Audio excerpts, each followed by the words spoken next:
Indeed, the past is always present here. Past is rich with memories, good and bad for both sides. But it's the present moment that concerns Kirby Smart. His team rolls in with a 42-game regular season win streak. They've been unable to hold leads against Alabama in big moments. All 5 of his losses to Saban, they led by at least 7 points. See him saying focus. Not for the first time this week. Kalen DeBoer, how about this moment for him? First real look at Kalen DeBoer as the head coach of Alabama coming out in a huge SEC game. Different role for the Crimson Tide veterans. Home underdog for the first time here since 2007.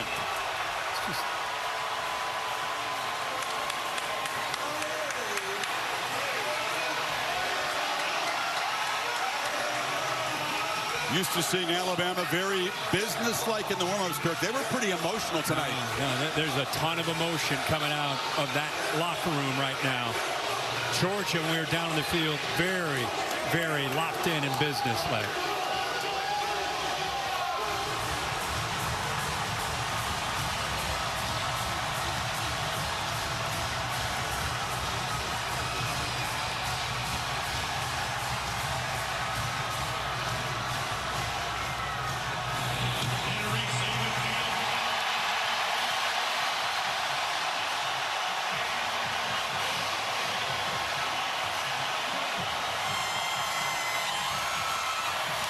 It feels just as cool, and I don't mean the temperature, in late September as it does in December or January.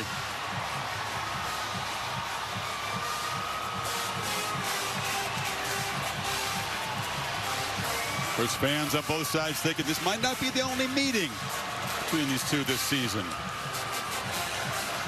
I don't care how many big games you and I do, I still get chills when we get ready to call one of these games, when these two teams like this, of this caliber, run out in the field, and the energy and the buildup of a big college football game. There's just nothing like this. There is Carson Beck. Denied a chance to play for that championship. You saw his predecessor, Stetson Bennett, win a couple of them. One of the reasons why he came back for another year at Georgia, because they fell short against this Alabama team. And his counterpart, Jalen Milroe. Both guys' seasons ended in heartbreak.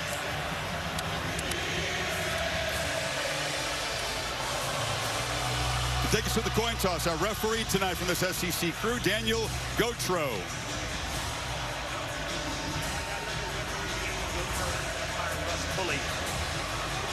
This side is heads, this side is tails. Georgia, you are the visitors. What is your call? The call is tails.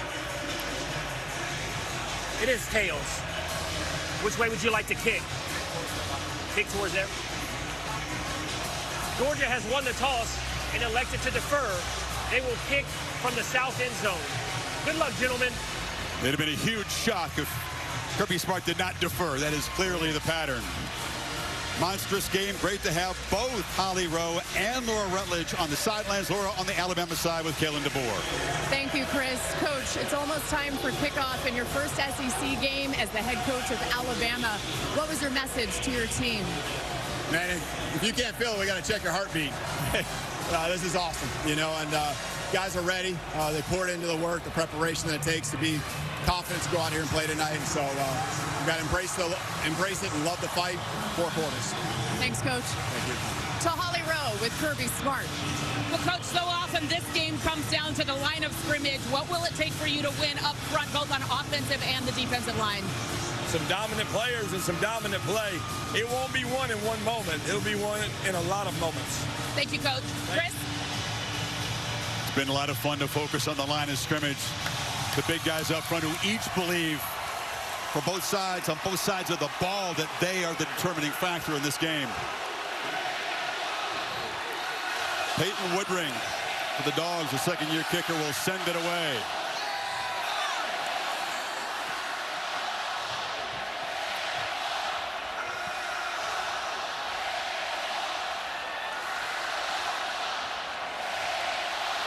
Two return men deep for Alabama. Cole Adams and Kendrick Law.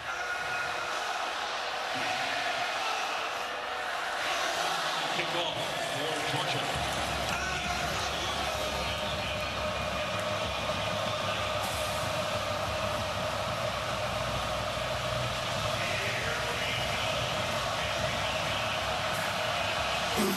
Woodring boots it high, but it's returnable. Law from the 5. Gets a crease, and Kendrick Law falls forward out to the 33, and that's where Jalen Milroe will set up. Again, the 14 total touchdowns through 3 games, and he has avoided an interception so far. Yeah, he's playing about as well as you can play in a new system. I think a lot of people wondered when Kalen DeBoer came over from Washington with Michael Penix and those great receivers, what would he do with Jalen Milroe? Would he adjust and try to get Milroe to learn that system, or would he take advantage of the skill set? That's obvious what he and his staff have done with number 4. A year ago at this time, Milroe recovering from a benching against USF. Far different landscape tonight. Justice Haynes gets the start at tailback, but a throw in the first down, and it's complete to the prodigy, Ryan Williams. You may know that he's 17 years old. He's been one of the stories of this month of college football. No doubt about it. He's very electrifying. He's one of our impact players, along with Parker Brailsford, the center that transferred over from Washington. Big-time matchup for him. And you see Jalen Walker. Keep an eye on 11. When he gets after the quarterback, he's as good as anybody, and, of course, Starks in the back end. 2 plays, 2 throws. This is Jeremy Bernard. A flag comes out. Bernard, one of the 2 or 3 key guys who came over from Washington, along with DeBoer. This will be a 5-yard penalty on Alabama. Illegal formation offense. More than 4 players lined up in the backfield. 5-yard penalty. Remains second down. Yeah, that's part of the youth that you talk about with Ryan Williams. He's 17 years old. You only can have 4 in the backfield. You can see both these receivers in the backfield, and then you got the 3 over here. So you got 5 in the backfield. Looks like Ryan Williams needed to be up about another yard there to close off that side. As great as he's been, 4 touchdowns among his 10 catches. Kirby Smart, the Dogs say he's still a freshman. He's still a freshman, and we'll try to body him and maybe get in his head tonight if we can. They're going to jam him, but what's great is that's probably, at this stage of his career, his greatest strength is his get-off and being able to use quickness to get off a press. This time Humphrey, who's a first-year starter, kind of walks off of him. So it's second down and 3 after the penalty.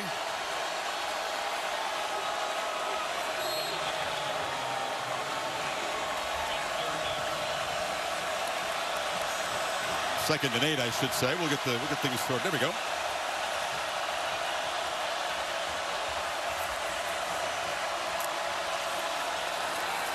Milroe took a look, tries to escape, and he'll be dragged down right at the line of scrimmage by Nazir Stackhouse, one of the big fellas up front. Well, big part of when you defend Jalen Milroe and you're going to blitz him. I talked about how Georgia wants to bring 11 right here, pressure. And when you have a guy that can get after the quarterback, it's not about sacking him. It's about not getting upfield too much, force him to step up, and that's where you allow the rest of the defense. That time Stackhouse closes in. Jam Miller in the ball game. They need 7 on this third down. Dogs crowding the line. They jump across, and Milroe with a free play tries to find Williams on the far side. He was juggling it and did not hold on. Warren Brinson. Oh, that was across. Yeah, big hit after the throw, and I think that's what Kalen DeBoer is saying is Brinson hits him. There's the offsides, but you talk about in the NFL, this would be a penalty. Brinson, who's back from an injury from the Clemson game, he's excited to be able to get in there, and they knew that one of the things is you got to get after 4 and hit him. Watch the follow through after the throw. Drives him. It's not that. It's that, driving him and his shoulder down into the ground. NFL, that's a 15-yard penalty. But in college, no call. That's a 300-pound man landing on your quarterback. They need 2 on third down now after the 5-yard penalty. Milroe looking to throw forward across the middle. The catch is made. Hit right at the marker is Bernard. Dan Jackson came up right there. It's going to be just enough for the first down. That was very close. Ran a mesh scheme where you have a couple receivers, this time a tight end and a receiver crossing, hoping it's man coverage. You can see him working underneath. and then he throws that right at the line. Good job of holding on to the football because they were not playing man. They sat back in zone, showed man pre-snap, sat back to zone. Very fortunate that he holds on to that football. So the Tide come out throwing. Play caller is Nick Sheridan, who's been with DeBoer along the way, but it's his first year calling plays. Handoff, end around. Bernard shows strength with the football. Got a block on the edge from Miller. Picks up 11. Tide in Georgia territory. You're going to see this a lot tonight because he has the ability on this jet motion to either read this and pull it or he can give it.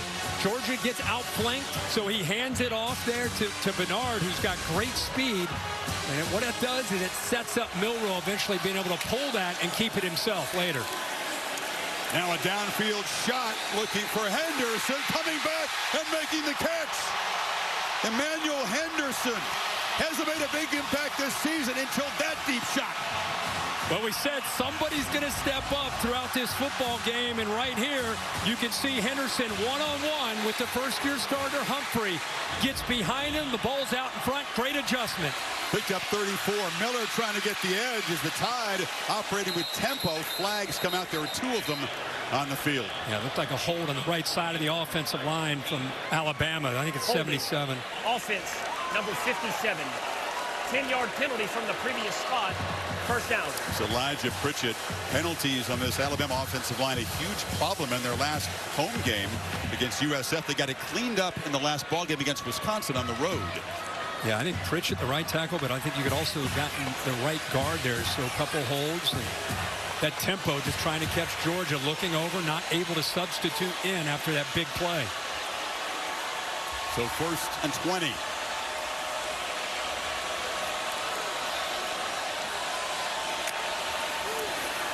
Pressure comes. Milroe escapes. Jalen Milroe flashes the strength and the speed and makes a positive play out of a near disaster. What a play, because Christian Miller comes free. They bring both their middle linebackers right here, and by bringing that, they create an opportunity for Miller to come free. Nobody picks him up. Kirby Smart told us this week, it's one thing to get to him, but we got to be able to bring him down. Miller's right there and olays him. That gives you an idea of the quickness of what number 4 can do to this defense. Yeah, I said, what are the issues? Major issue, tackling number 4. Did not happen in that SEC championship game. Georgia hasn't allowed a touchdown all season long, 16 consecutive quarters. And 2nd and 4, keeper all the way. Stiff arm, Milroe knocked out at the 2 by Jackson. It puts so much pressure on a defense's eyes, the safeties, the linebackers. You have to respect the running back, and if you just get one step inside, he sees it, feels it, pulls it, and gets around the corner. And it's the suddenness that goes along. He's got great speed, but to me, it's the quickness, the lateral quicks, and the burst that he has at that quarterback position that makes him so tough to defend, along with the physicality. Look at the guy. 1st and goal. And another whistle before the snap. Another false start. Alabama not even lined up that time. Will now have to try to overcome a 3rd penalty on this opening drive. Offense. Not all 11 players were set prior to the snap. 5-yard penalty remains first down. And that's on Jalen Milroe as an experienced quarterback. You've got a young receiver right here at the top, number 2, just trying to get set. Not quite on the thing in him. Really had an opportunity to get set for a beat. This guy came through the backfield.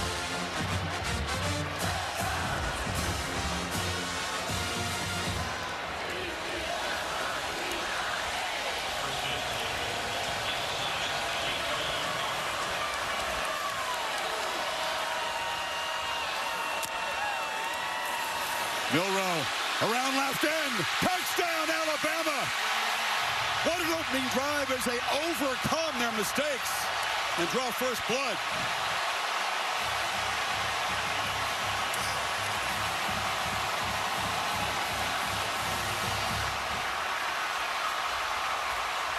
That's a quarterback lead to finish this drive off. Milroe gets to the perimeter.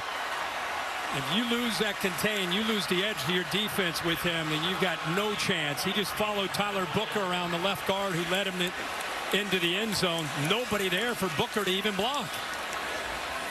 Drive even more impressive, Kirk, because they made 3 mental mistakes. It didn't matter.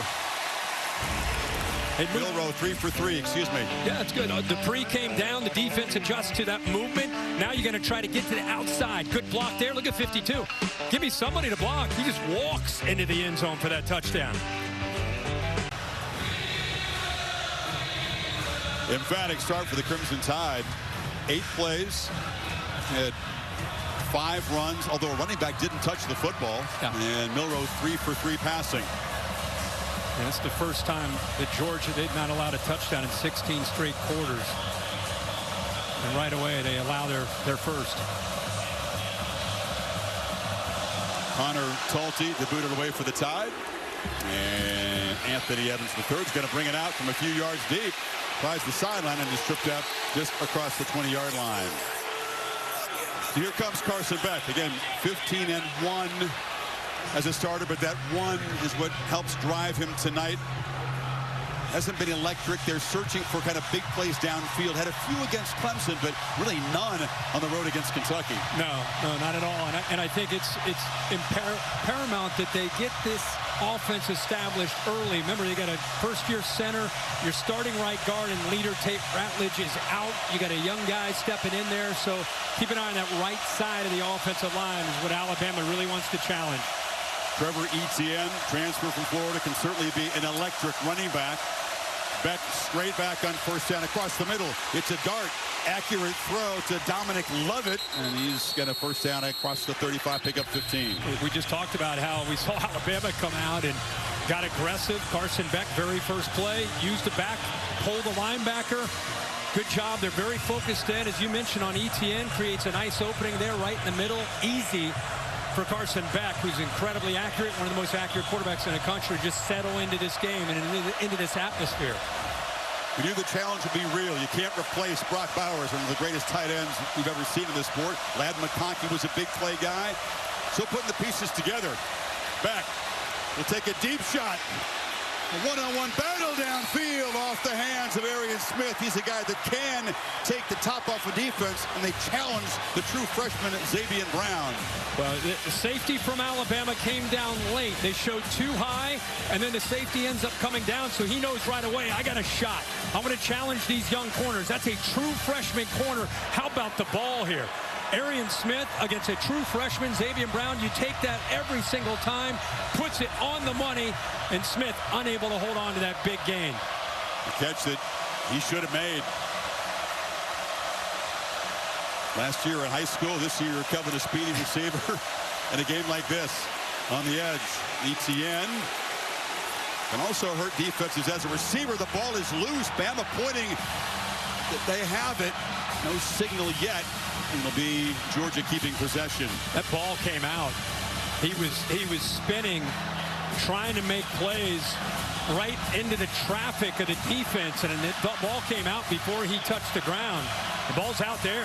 Dylan Fairchild, the guard, made the recovery. It's violent in there. You better have both hands on the football. Yeah, he spun right back into the defense. And before this 3rd and 6. The previous play is under video review. So Daniel Gautreaux saying that replay official, John Allman, and the replay center will take a look at this. Clearly, it was a fumble. Let's watch the recovery. There's Fairchild right there. Justin Jefferson looked like he knocked the ball loose.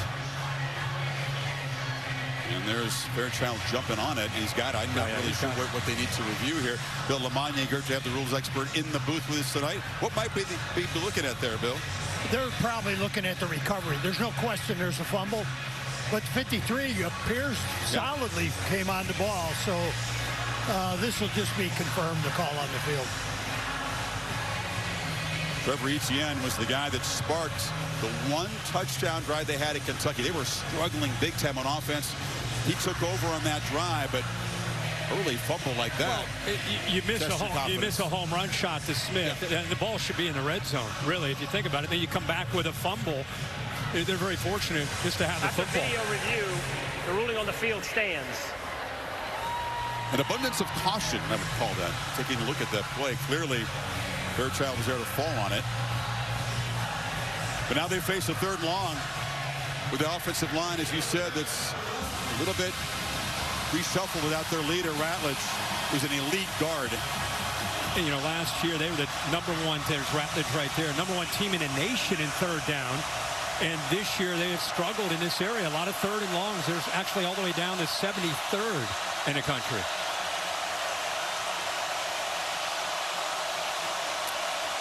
Tide rush 3. Beck loops the ball downfield. There's a battle there. Flags come out as Lovett made the catch. DeVonta Smith in coverage, but this looks like an offensive pass interference. Pass interference, offense, number 6. 15-yard penalty from the previous spot. Remains 3rd. There's going to be some battles on the edge tonight. Hey, there's battles everywhere. There's great one-on-one battle. He's right in the slot. What a matchup. Goes downfield against DeVonta Smith. Definite a push-off. Great job by the officials seeing that. Separation.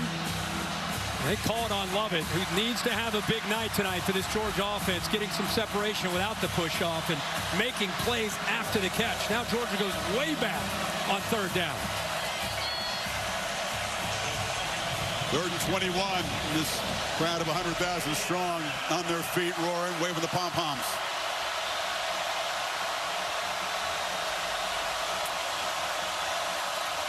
Back from the pocket. Another downfield shot on the near sidelines is incomplete.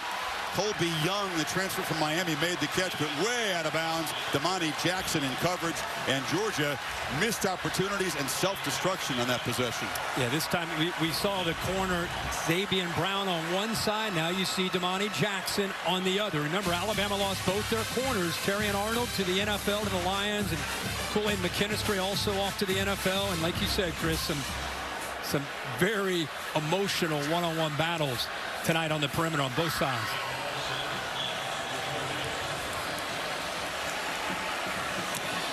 This could be an excellent punting tool. 2 of the best in the country. They're both Australians.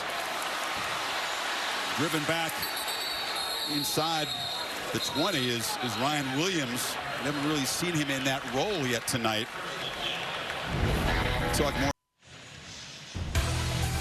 Tonight's Sonic Drive-In recap. Alabama's opening possession. Well, he did everything you want him to be able to do. Ryan Williams, the freshman, with a big play. This is a surprise one-on-one matchup. Henderson makes a great play. Had the sack. They missed that opportunity for about an 8-yard loss. And I think Bama put their foot on the accelerator after that. And they end up walking into the end zone to cap off that drive for the first touchdown of the night. Animated one-way conversation between Kirby Smart and his defensive team, along with Glenn Schumann, the defensive coordinator there in the red. Yeah, you know, they just kind of got shocked into this game, and they're just trying to settle the troops. Get to, hey, listen, we're going to be fine. Stay with the plan. It's just, we've got to make number 4, keep him in the pocket, make him throw the football, and get after him.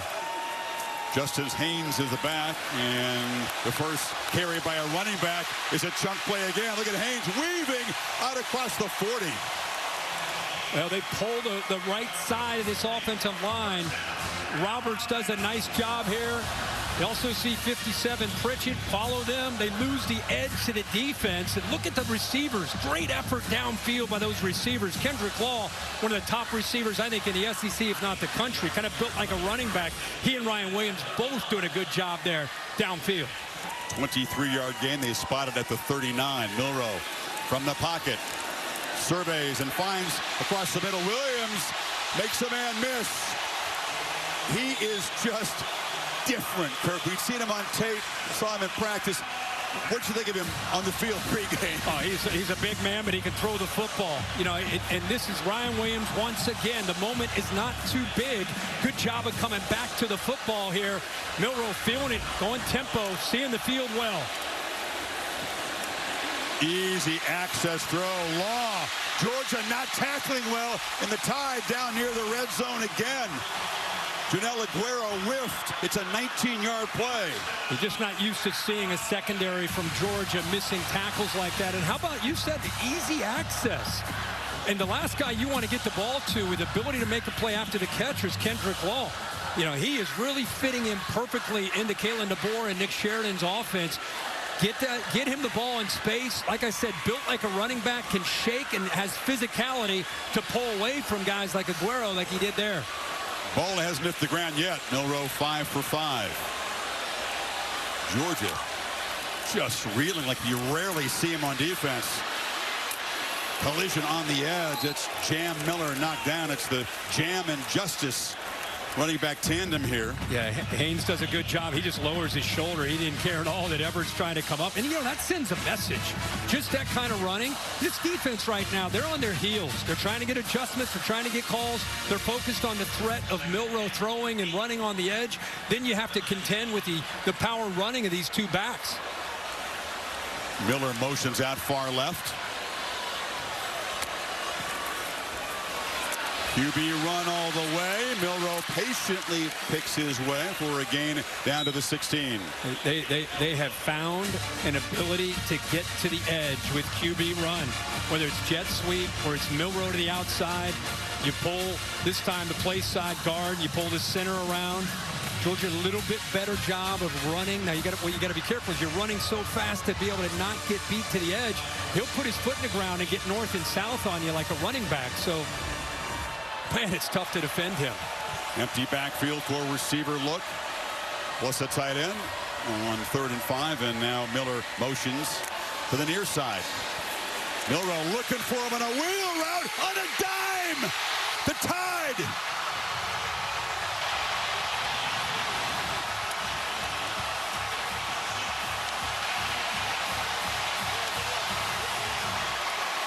I'm telling you, nobody in this big house, even Kalen DeBoer, would have imagined a start like this. It's no. been almost perfection. No, perfection by Kalen DeBoer, his staff. Give Nick Sheridan a lot of credit. This Alabama team is prepared with that. Both teams had a bye week. Alabama came in with a plan, not just running, but the throwing of Jalen Milroe. Sensational play there on 3rd down. What a plan. Moving the back out. We're going to show it to you when we get a chance. Graham Nicholson knocks it through.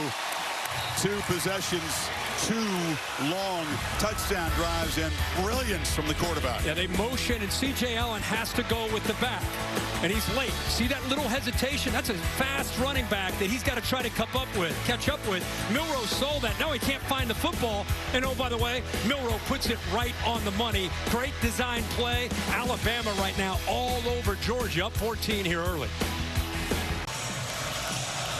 Crimson Tide throwing huge punches early, Kirk. They're not jabs or body shots. These are haymakers upside the head.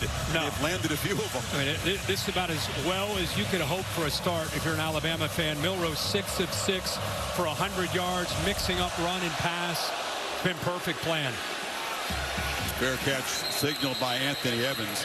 You know, Carson Beck and Georgia have not been a fast starting offense. Didn't find the end zone against Clemson in the first half. Had their worst first half yardage output in 15 years against Kentucky. They got to get it going here. Yeah, they do. And I think this is where, you know, you're a veteran. You're viewed as, beginning of the season, Shedeur Sanders, Carson Beck, Quinn Ewers. I mean, you're the guy.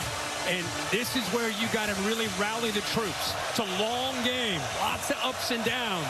This is where his leadership, poise, and playmaking ability got to step up here on the road.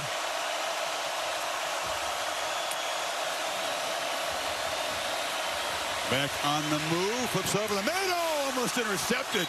He overthrew Dylan Bell and was bobbled by Xavier Brown. Yeah, I think he felt he had man coverage on the outside. Watch the corner out here. Watch how he runs with the outside receiver and then comes off of it. I think he felt he was going to continue, and that's the true freshman, Xavier Brown. He's very fortunate, actually, and the ball happened fast. It ends up bouncing off of his chest, but he got fooled there. I think he thought Brown was in man, and he came off of it, made a pretty good play. Lawson Lucky, the tight end, lined up in the backfield along with Etienne. Here's the first running play called tonight, and Etienne bounces forward for a couple of yards. It'll be 3rd and long. Line of scrimmage football game. Alabama's offensive line helping out, doing their job. This Georgia offensive line, remember Jared Wilson, good player, but it's the first time he's been in this kind of atmosphere. Micah Morris steps in, as we said earlier, for Tate Ratledge right there with the mullet. He's out tonight. He's the leader. It's just getting louder by the second here for Beck. Another third and long for Georgia. Tide showing pressure, and they bring it. Ball out quickly. It is intercepted. Picked off by Damani Jackson, the transfer from USC. And it's gone from bad to worse in a hurry for the Dogs.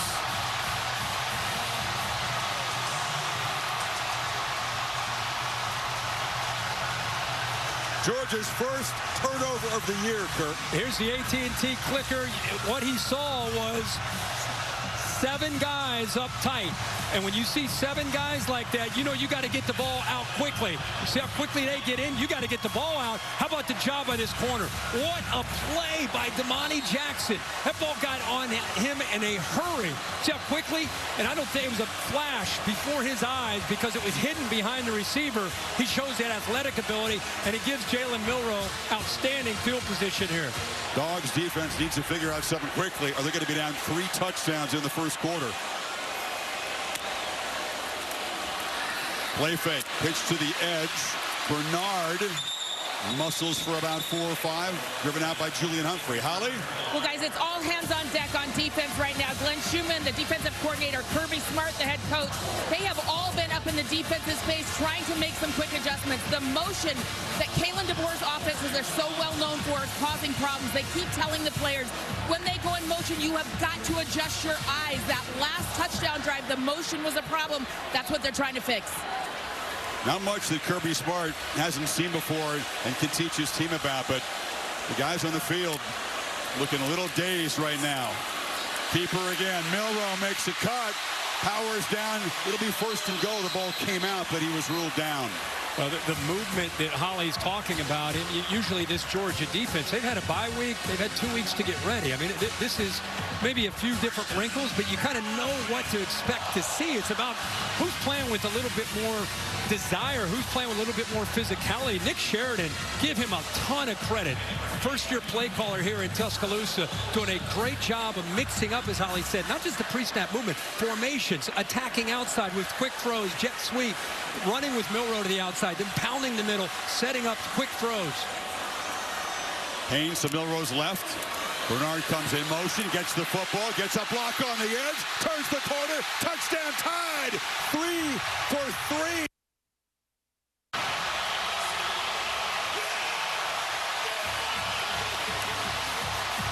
Have I told you that they're attacking the edge? They came in with an idea that they might be able to get out there because of the style of defense, and they have been able to get out there in a lot of different ways. This time it's Anthony Evans. Definitely gets into the corner of the end zone. How about the block by the young back there in the backfield, Justice Haynes?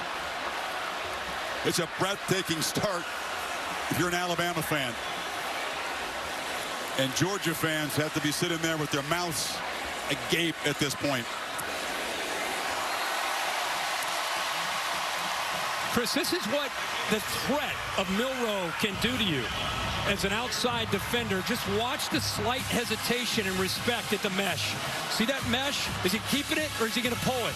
Watch him go inside. You see him just that slight little what? Then he gets to the outside, gets the block by Haynes. But Smile London is just on an island there, kind of playing a guessing game. Did he pull it? Did he hold on to it? And by the time he made up his mind, you already see the speed that Henderson has to be able to, once again, get to that edge. 2 long drives in the short field. And everything that Sheridan has called tonight has been pretty well executed. Yeah. This Alabama team has come out with bad intentions. This is a long way to go in this football game. 21 points. I know it seems like they're never going to be able to come back, but somehow Georgia has to stop the bleeding. They need to be able to pick up a first down or 2. They need to get something to get themselves to believe that they can find a way to win. Remember, Brock Bowers isn't here. Ladd McConkey isn't here. It's a new year. And as good as this Georgia team is with Carson Beck and others, there's a lot of new personnel around that quarterback position. They've got to keep their cool and just keep believing that they can get back into this game. Playbook brought to you by Modelo. The 3 touchdowns, if you're just tuning in, you're probably sitting down thinking, what in the heck happened? It's been a Jalen Milroe show. In command with Nick Sheridan's scheme and what they want to do. He has been able to run the ball. He's 7 of 7 through the air. The outside perimeter run game has been very, very efficient for Alabama, and it has put the Georgia defense on their heels. They're so worried about the outside that it's opening up other aspects for Milroe, both throwing and running. What is Mike Bobo, who's had his 3rd stint working on the Georgia staff, who's the play caller tonight? It's been pass heavy early. Etienne gets a handoff and muscles ahead for about 6. Yeah, Mike Bobo, we just talked about Nick Sheridan. Mike Bobo, who played at Georgia. We know what he can do as a play caller. He knows. Nobody knows better than Mike Bobo what these SEC atmospheres are like on the road. And I'm with you. We know that they're a pass-first kind of offense, but they have to establish some kind of presence at the line of scrimmage in their run game to make Alabama have to respect that.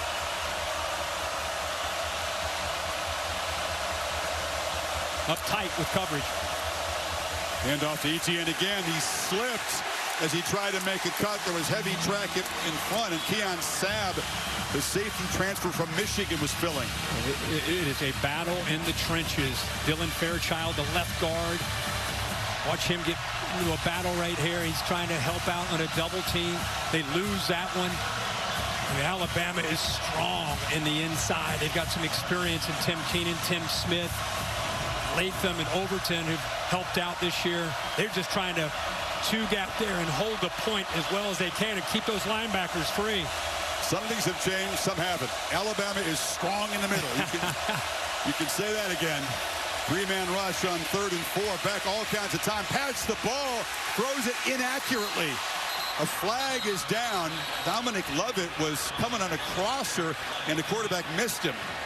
It was another mesh route, trying to set a pick. Pass interference. Offense. Number 4. The penalty is declined. 4th down. The tight end dealt, and here comes the punt team again. Yeah, just trying to set up a mesh where you, again, it's a crosser right in front of the quarterback. You're just kind of hoping that Delp will set up a screen for this receiver to come free if it's man-to-man. And this time it's not man-to-man. You can see the safety coming down. That receiver would have ended up being open, and it was Levitt. Mankirk, a 6-yard gain on 1st down, and they still go 3 and out again. This is not stopping the bleeding. And Milroe and company are about to get the football back. Final minute of a very, very one-sided first quarter. Think he's got any confidence right now? I mean, he had confidence coming into this game. You know what? I mean, I think just reading the tea leaves, I think he's super comfortable with Jalen Milroe in this new offense, with this new coaching staff. Laura, he seems to be really taking to things. I don't mean just tonight. I mean throughout the first month. Overall, we've seen it. That's exactly right, Chris. And we just saw Kalen DeBoer pull Milroe aside and said, don't force anything. We're good here. Almost trying to keep the quarterback calm. He's really amped up down here. Also, DeBoer went over to the receivers. He said there are more of these plays that we've seen already. He said keep getting behind him, keep getting separation. There's an infinite amount in this playbook that hasn't been shown. That's a poor punt. Very high from Thorson, not his usual standard. Does take a roll. It's positive at the 33-yard line. Goodyear providing aerial coverage, celebrating the challenge of road games everywhere. Are you ready for the road? Goodyear, more driven. It's a Georgia team that has been more than ready for the road. They won their last 16. Yeah. But this is a different kind of challenge. Yeah, pretty good start. Again, I mean, it's about as good as you could hope for. Look at those 2 drives, 70 and 84. They get the short field after the turnover right away, go into the end zone. And is it possible to go 4 for 4? Does Georgia have an answer to that outside run game where they're averaging Alabama almost 10 yards a carry out to the edge? That's a question we haven't heard often. Does Georgia have an answer on defense in recent years? Milroe pitches far side, and it's another impact play from Ryan Williams. Cushion in front of Dalen Everett. I saw a Georgia player point across the line of scrimmage as if he thought Jaden Roberts had moved. I think he did. I think he may have flinched. 77 right here. Just a slight flinch. It's But not a no call there in Alabama. But it's amazing, not only the edge, Chris, but it's amazing how far the coverage is. These guys are easy access, 6, 8 yards, quick throws are there so far all night. Well, Kalen DeBoer's first quarter as an SEC coach could not have gone any better. 21-zip after 15 minutes here in Tuscaloosa. Back after this message and a word from your local ABC station. You're watching the SEC on ABC. Security throughout the stadium understandably tight tonight. Former President Trump is a guest of some Alabama boosters in a suite here. Also attended the collision of these two teams for the championship in Atlanta. That came down to the final play. Tonight, the Tide begin the second quarter up 3 touchdowns.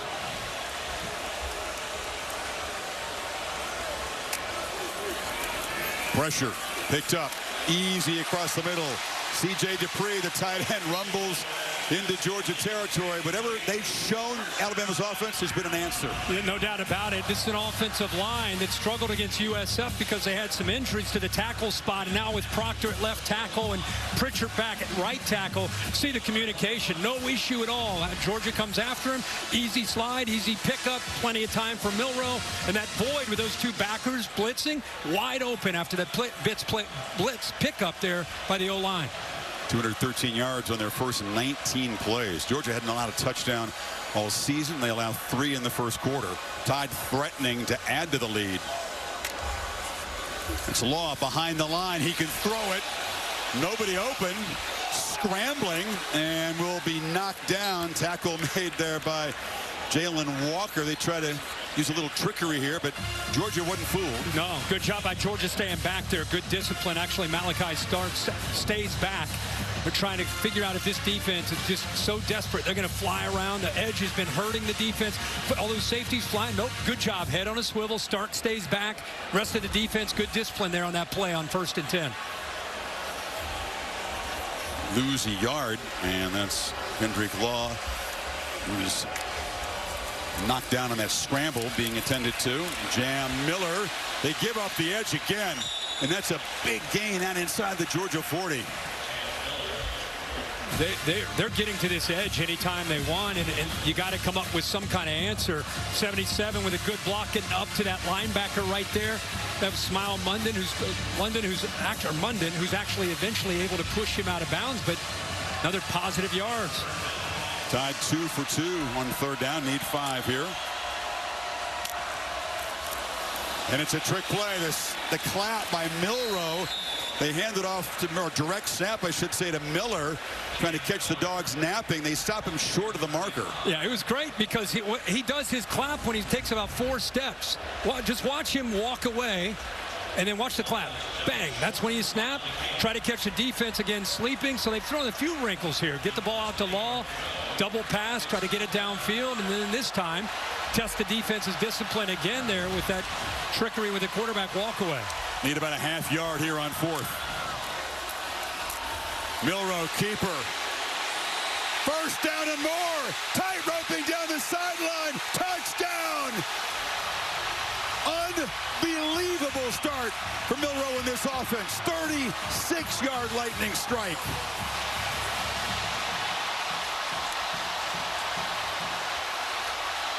In 100 years, would you have expected to see anything like this? No, not at all. But there's somebody who's very happy, even though he's not showing it. He's actually a very likable, sweet guy, but he's locked in as a coach right now, even up 28. Conor McGregor-like walk from the quarterback there.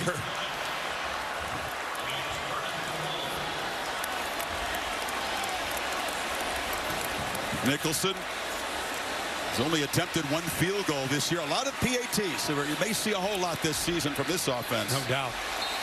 He's reading this, Chris. 4th and about a half a yard. Georgia sells out. This is zone read. Pretty simple. Read this man. Huge collision right at the mesh point. Hands it off, actually shows it, and then pulls it out. And then it's a foot race. Gets to the corner. Nobody is going to catch Jalen Milroe into the end zone. Too strong, too fast, too poised, too well prepared. So far for the Dogs. A little stoic fist bump. Huge show of emotion.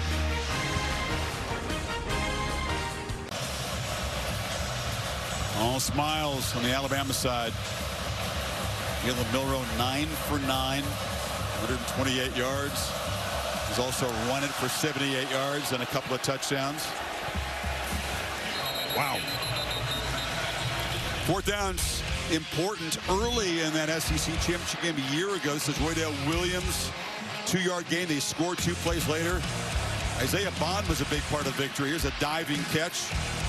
Later on, he would be huge in the drive that answered Georgia's threatening drive late in the game. Touchdown run reminiscent. Yeah, very much so. You know, you just keep saying, okay, is Georgia going to be able to hit some plays? Are they going to be able to get some first downs? They have 10 plays overall. Bama has 15 plays in Georgia territory. Etienne off the left side. Doesn't take much space for him to get loose. Picks up 11. Yeah, first time we've seen Georgia up front win that battle, and it's nice we can get Etienne running downhill. Big tight end Oscar Delp with a nice block there on the left edge. They brought the right guard around, picked up a good block on a backer. Nice play. Some tempo from the Dogs here, down 4 scores. Etienne, he hit hard, picks up 3. What I like about the tempo isn't, well, it's obvious you're down 28, you better get going. It's not obviously that. It's what can we do to try to get this aggressive defense a little bit on their heels. They're rotating a lot of bodies, playing with a lot of confidence, not worried about anything right now downfield. So you go a little tempo, try to take away that edge that they're playing with. Last time they were down 28 was against Joe Burrow in that overwhelming LSU offense in the SEC championship game. 2nd and 7. Pitch on the edge. Love it. Short gain. Zabian Brown. Whistle had blown. No fumble. He will set up another 3rd down. We're talking a lot about Nick Sheridan, how he's dialing things up. How about Kane Womack, the new defensive coordinator this year?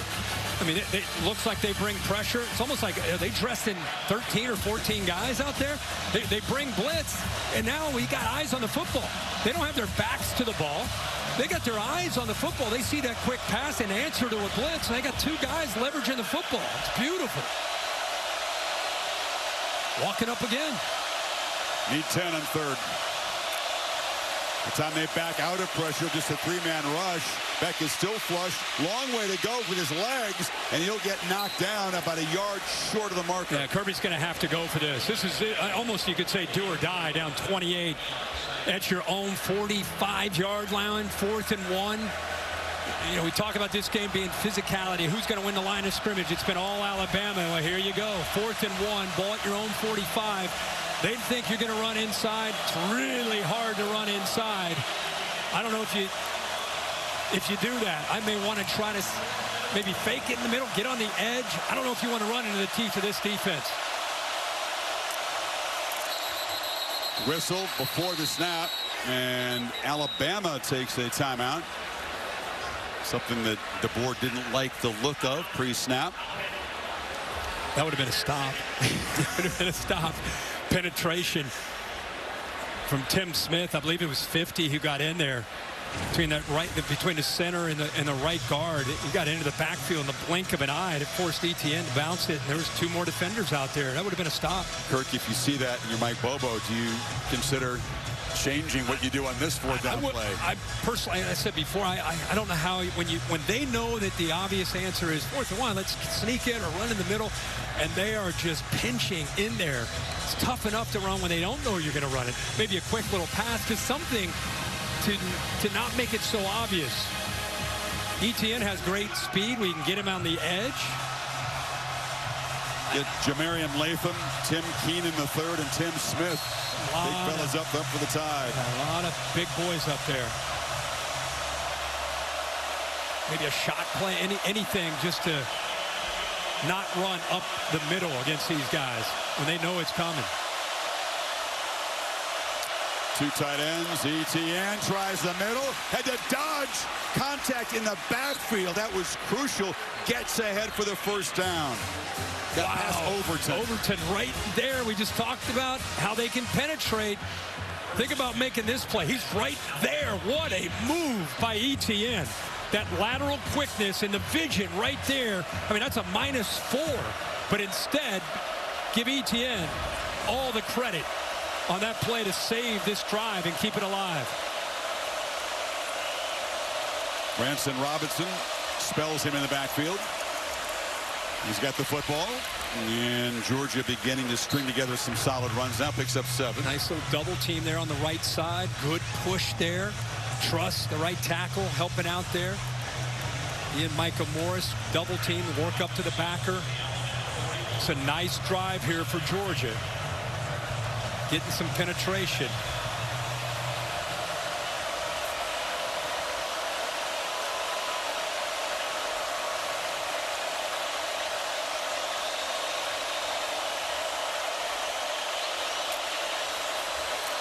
Come after Beck is picked up, and the catch is made by Dillon Bell just behind him there, but another first down. Yeah, Malachi Moore brought the blitz from the field. He had a double slant behind that blitz. See the blitz right there coming. He could have gone to the inside to Smith, elects to go to the outside to Dillon Bell. What an adjustment there at a crucial point in this game. They need every opportunity to gain positive yards. Great adjustment, back that ball behind him.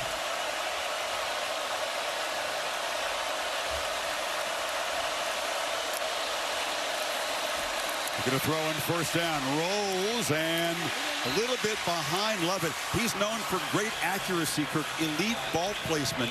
Hasn't quite been there tonight for Beck. No, not at all. And you know, that's a drop back, and he gets out. Didn't necessarily have pressure. Gets away from what he thought might be a little bit of pressure. Ball again behind the receiver. 4 for 10 and just 24 yards on those 4 completions. Did have the big drop from Arian Smith that could have given the Dogs some momentum in the first quarter.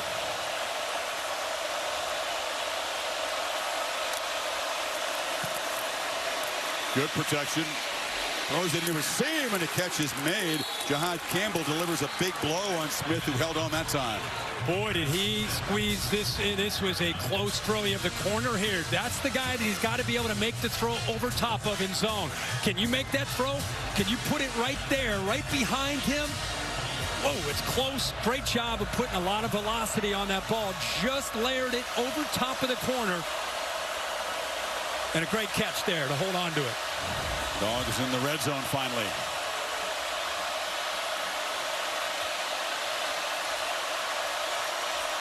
Tight power formation, and it's an end around to Bell. Versatile weapon, makes a cut, lowers the shoulder, and is knocked down at about the 7. Sabb on the stop. That's good action there in the backfield. They're faking that to ETN because they've been getting a pretty good push in the interior. A lot of those Bama defenders were caught up on that, and then they come around the other way with Dillon Bell. Pretty good block there by the tight end Delp to help him out.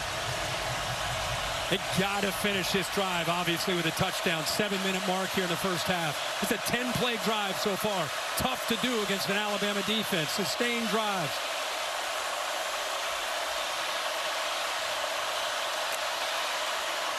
ETN into the end zone, and Georgia on the board. A desperately needed answer to all the haymakers the Tide have been throwing. Let's watch the left side here. You got the receivers getting involved here, the AT&T clicker, the backup tight end Lucky.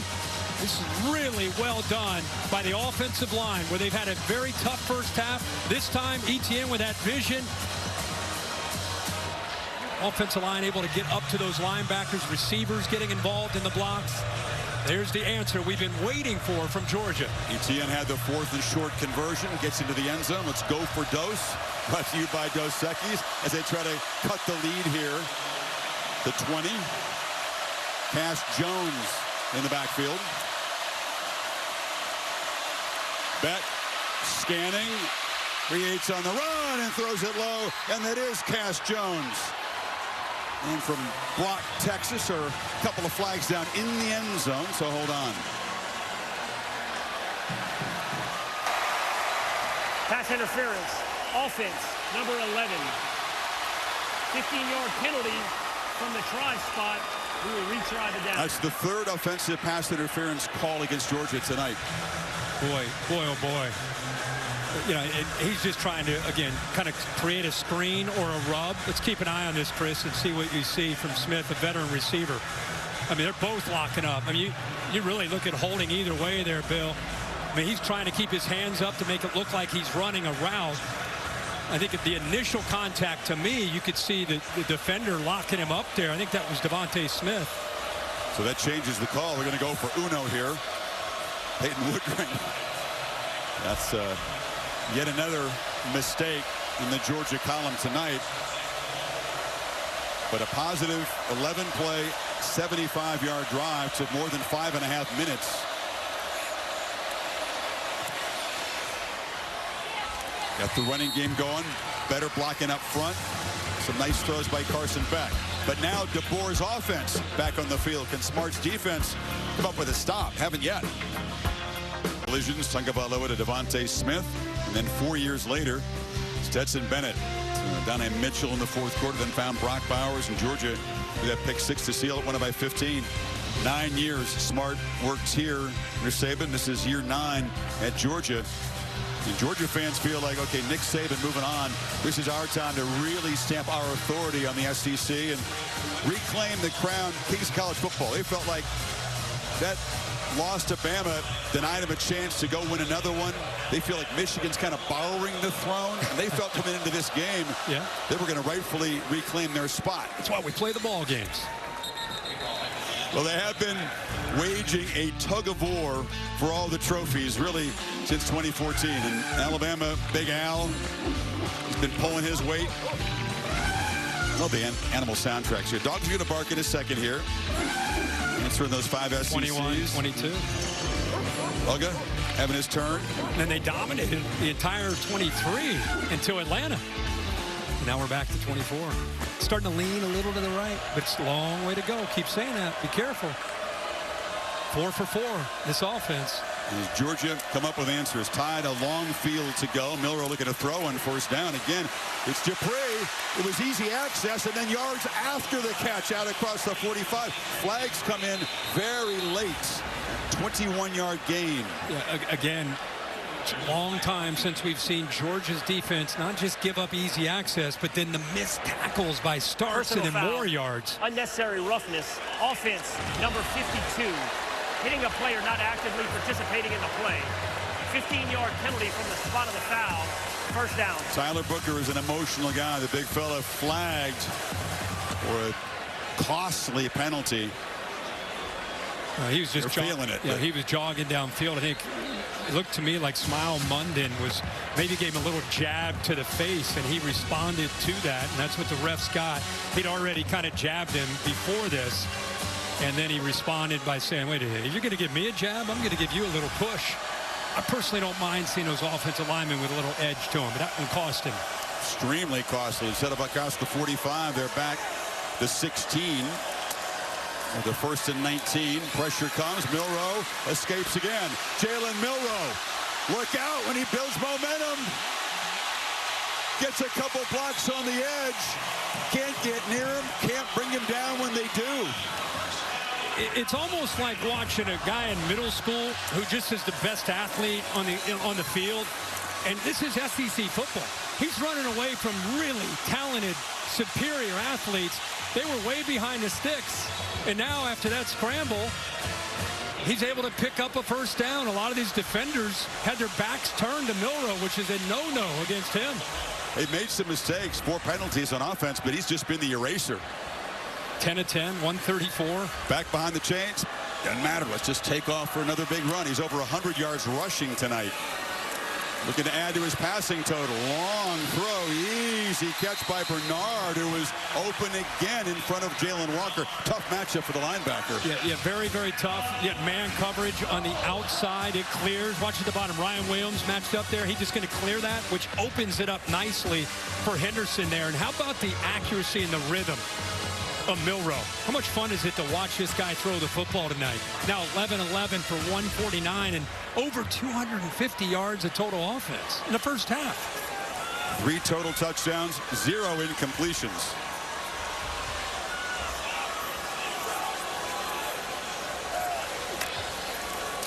Empty backfield. It's a run all the way.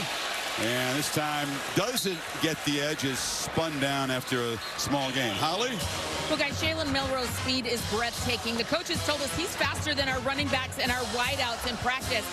I could tell you how you know he's really fast. The new EA Sports college football game, he has the highest speed rating of the top 100 players at the quarterback position. This guy is blazing fast down here. It's a hard adjustment for this Georgia defense.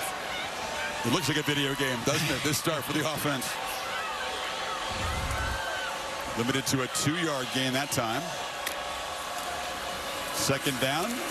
Pressure picked up. Low throw. And going down to get it is Bernard. Ruled a catch. And it'll be 3rd and 1. Keeps the streak alive of these receptions. That time misses a little low, but a pretty good catch by these receivers. Tide, that's going to be looked at. They were trying to get him play fast. On the field is a completed pass. It went right through his hands. Play is under video review. Lamagna, I don't know that we need your years of expertise to tell us that ball hit the ground. It did hit the ground. He had a great chance to get his hands under it, but it slid right through there. Tough call for the officials on the field to see, but it did hit the ground. You know, the other thing Chris he's doing a good job of, and I think it's Nick Sheridan allowing him just to feel comfortable and make the reads. It's not like he's looking at one guy. He's throwing it to Ryan Williams, Bernard, Dupree, Law. A lot of these guys are getting involved. We'll sort it out. Be expected to be 3rd and 8 when you come back. What? Pretty easy replay review. It is the first incompletion of Milroe's night, and it sets up a 3rd and 8. Kobe Prentice, receiver, lining up in the backfield. Now he'll go in motion. Broncos are showing some pressure. Rush 4. Milroe has to escape again. Flips it. And the catch is made to Robbie Oots. And he's down near the marker. And DeBoer, if the pattern holds, will go for this on 4th down. Oh, yeah. Yeah, with Jalen Milroe back there, ability to run it or throw it. Playbook is wide open. They're up 21 at the 35. You have to go for this, and they are. Oots, the big 270-pound, like a fullback-looking guy. I thought he'd be in Madison, Wisconsin with that name and that look, but here he is in Tuscaloosa. Here we go. Talk about an opportunity for Georgia. Get a stop, try to get another score. Remember, they get the ball to start the second half. It's a big play for both teams. Shift around. That's Miller to the right of Milroe. Trying to get the Dogs to flinch. They're not buying it. Georgia disciplined that time, and DeBoer spends a timeout.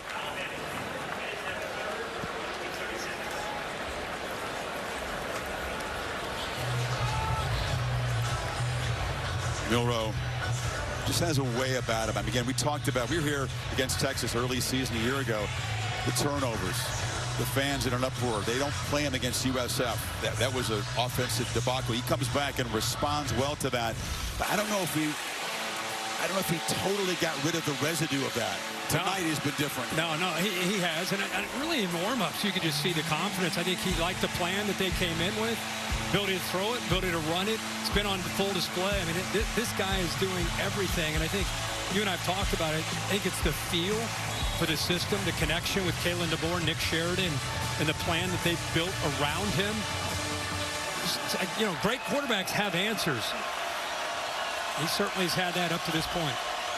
And the Dogs give their offense the football back on 4th down. Handoff.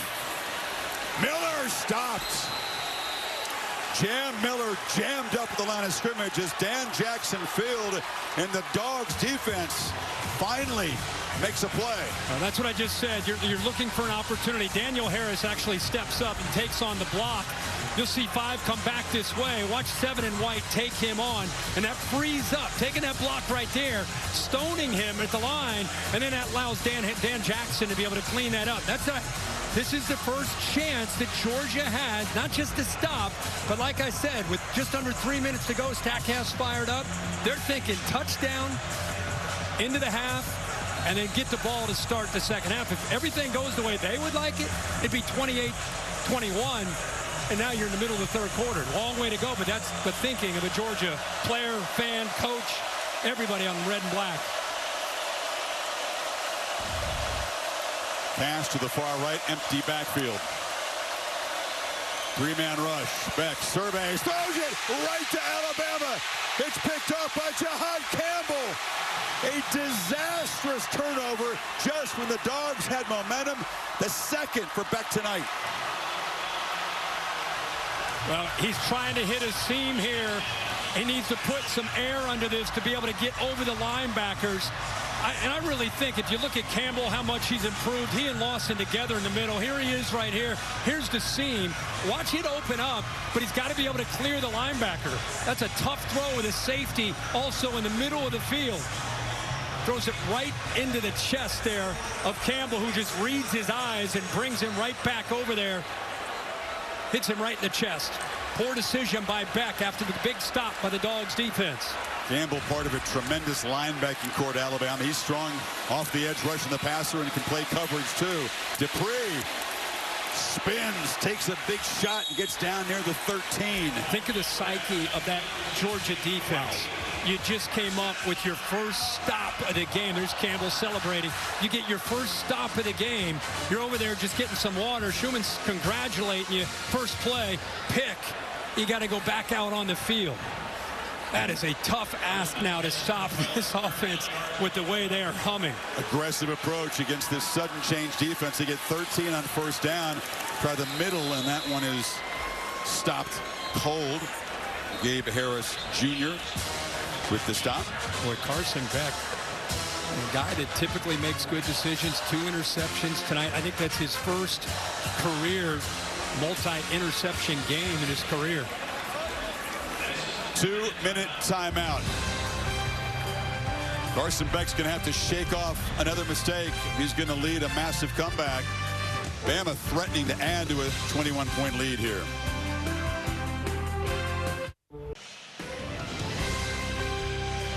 Welcome back to the SEC on ABC. Saturday Night Football presented by Capital One. This late September collision of heavyweights. A shocking first 28 minutes. Bama trying to add to this big lead off a second takeaway against Carson Beck. 2nd and 11. All kinds of time. A dart over the middle. It's bobbled and intercepted. Picked off. Is a flag down, so hold on a second. I think we're going to have a hold on the right side by Elijah Pritchett. Field is an incomplete pass. A correction, an interception by the defense. Holding. Offense, number 57. The penalty is declined. First down, Georgia. Van Jackson came up with the interception off the carom. First thrown by Milroe this season, so desperately needed takeaway of the deflection there. Yeah, the ball's behind him. Dupree actually does get his hands on this football. Delays, releases, tries to get it between the backers behind him, and that's the first ball we've really seen where it's not perfectly thrown. Behind him, yeah, he can catch it, but because it's behind him, there's a chance to hit him. Ball goes in the air, and Georgia gets on top of it. Kirk, you were thinking, rightfully so, about the daily double for the Dogs. Now they got 95 yards to go, and a quarterback who's looked shaky. What do you do here? It's Etienne to his right. Beck from the end zone. Across the middle, almost through a third pick. Wow, Deontay Lawson from his linebacker spot was thinking pick 6. What a job of reading the eyes. Just playing center field from linebacker. Read the eyes, almost stepped right in front of that. I'm going to ask you about the eyes. He telegraphs this. Watch the eyes here.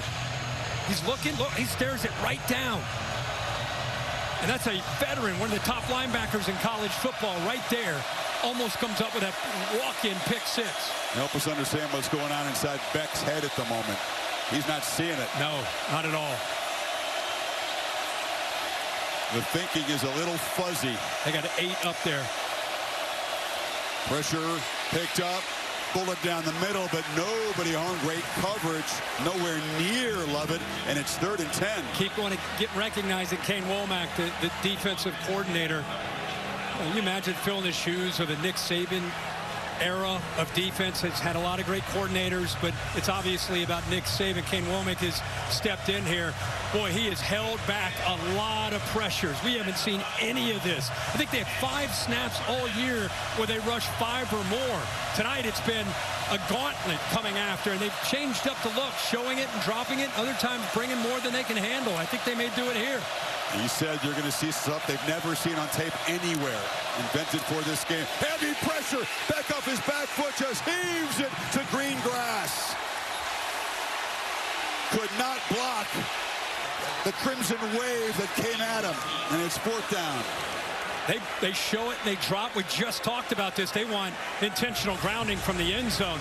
You bring eight guys and you've got 7 to be able to block. Bring 1 more than they can handle. You got guys coming free. 2 end up getting in there. They're talking about it and they are going to get him.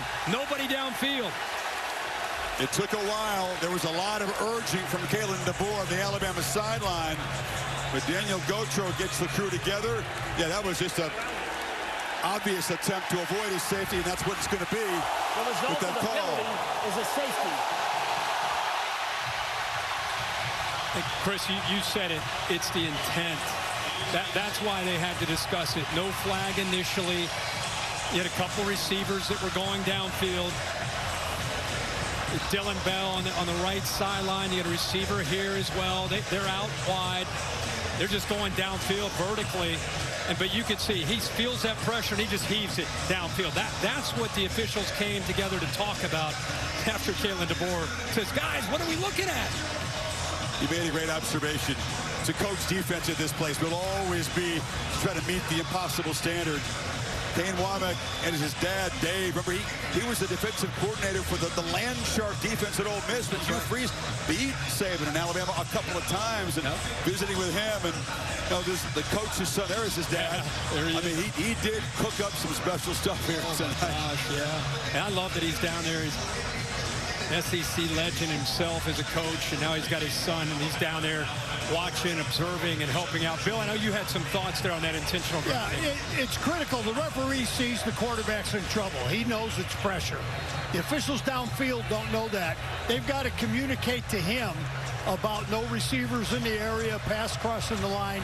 So it's a crew communication to get that call. Yeah, I think well handled. Yeah, Bill, sometimes they get confused. People get confused on the delay. Why didn't they call it right away? And it's a good explanation how they need to come together and work that out. Carson Beck, of course, 3 years in the program before he got the start. Understudy to Stetson Bennett. Seized his chance as a starter last year. And again, only lost the 1 game to this Alabama team. A guy that comes back this year, you believe, with a lot more command. Number 2 rated quarterback on all the NFL draft board. A lot of personnel people watching this game tonight. And it's been a nightmarish first 30 minutes for Beck. Adams on this kick. And Adams has room. Flag flies as he's knocked down at midfield. So it's going to be against Alabama. Negates a 33-yard return. It's the Tide trying to add to their total before halftime now. During the return, illegal block in the back. Return team number 8.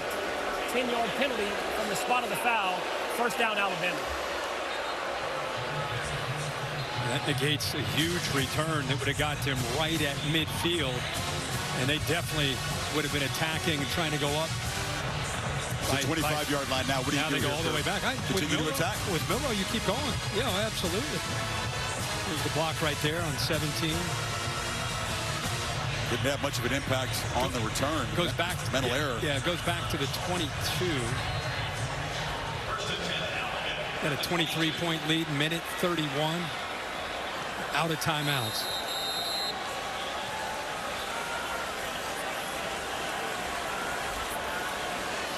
It's going to be an interesting set of conversations in that Georgia locker room at halftime.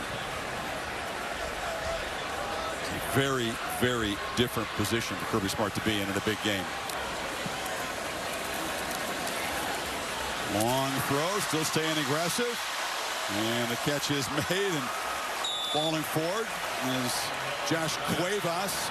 Another tight end gets involved. He was the Husky. I just can't believe the throws were. And again, I know you're back to not want to. You don't want to give up the big one, but just I mean, that's a big game right there, and just easy throws. Across the middle, catch made. Prentice unable to escape, but picks up about 6 more before Everett gets him down again. No timeouts for Bama. There's no reroute play. Clock will stop momentarily. They move the sticks to the 44. Great job of just reading the coverage, not panicking, not predetermining where to go with the football, just taking what this defense is giving you. Milroe over 200 yards passing now to go with a 100-yard rushing night. Cuevas again on the sidelines. Just looking so effortless for him. Yeah, and again, let's just show you what I'm talking about. When you blitz people, you walk guys up, and they don't get home. Look at the access right here. It's just strange to see this. I mean, he could have thrown it there to Lovett. Instead, he ends up going to the backside where he can get out of bounds. Smart decision, but a lot of this has been, again, it's been not just in prevent, it's been happening most of this half. Trick play to flea flicker. Milroe's going to flip it back underneath there to Bernard, and Bernard's going to be dropped at the 50, and they're just trying to toy with him now. Starks makes the tackle without a timeout. It's going to create some urgency here as they lose big yardage. Yeah, that's all Malachi Starks.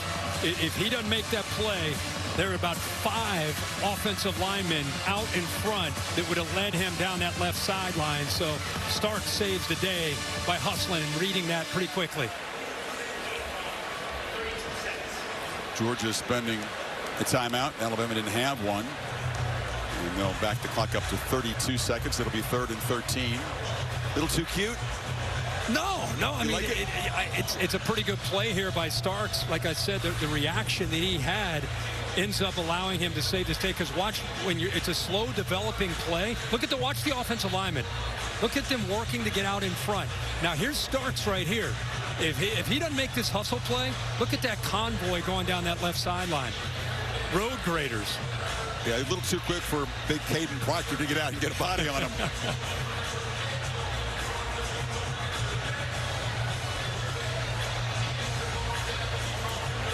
Get in field goal range for Graham Nicholson, who's extremely accurate, but not a long-range kicker. They got to get to about the 33, so they need about 15 yards here.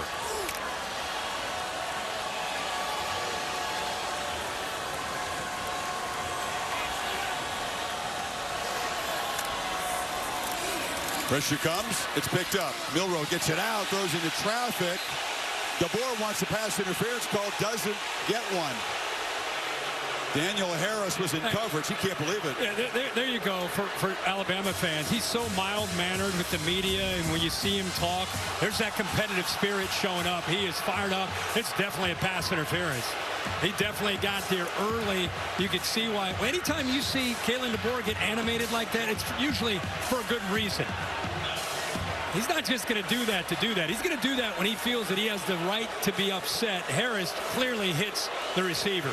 So instead of a first down in Alabama in field goal range, chance to add to the lead, here comes a punt. Imagine that. The Crimson Tide. James Burnham, the other elite Aussies in this game. And they'll take a delay of game and back him up. Delay of game. Offense. 5-yard penalty. Remains 4th down. Doesn't look like a big deal. But DeBoer, you could read his lips. Oh, my God, are you kidding me? As I just love for people to see that fire. Because, like I said, you don't see that side of him except when he gets out here. You know, Nick Saban always had that reputation at this podium being a different guy. I mean, a very intense guy. Burnham. It's muffed. A scramble for the ball down the 8-yard line. It is a real scramble. That is a battle for the ball. Oh, Anthony Evans just able to fall on his own fumble and avoid another disastrous turnover. Wow. Not in great position. You see him lean and try to make that catch. Did he catch a break to get back on top of that football? There's plenty of time when 19 seconds if Bama gets on top of that at the 8-yard line. They got a few shots, even without timeouts, a few shots at the end zone. Kirby talking to him there.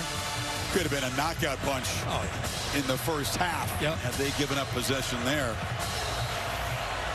Well, what does Carson Beck try to do here with the last 19 seconds of a disastrous first half? Gets the ball quickly on the perimeter. Smith is electric. Breaks one tackle. Stopped at the 23. Interested to get the reaction of the crew. A Ford halftime report coming up.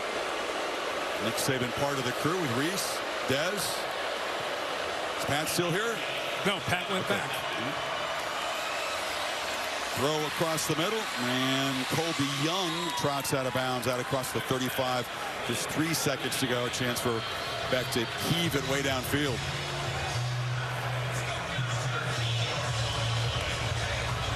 .355 yards of total offense for Alabama. Defense has been stout. They come up with the safety. They limit Georgia to 123.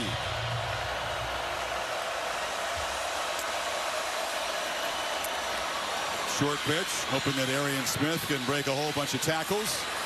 And he'll finally be corralled inside the Alabama 40, and that will be the end of a stunning first half here in Tuscaloosa. Some pushing and shoving, frustration obvious for the Dogs. Alabama feeling pretty juiced up themselves. And they eventually get them separated. Georgia will get the football to begin the second half, but a lot of work to do, down 23. And we got flags. This still isn't done. We'll see if it's just a bunch of offsetting stuff.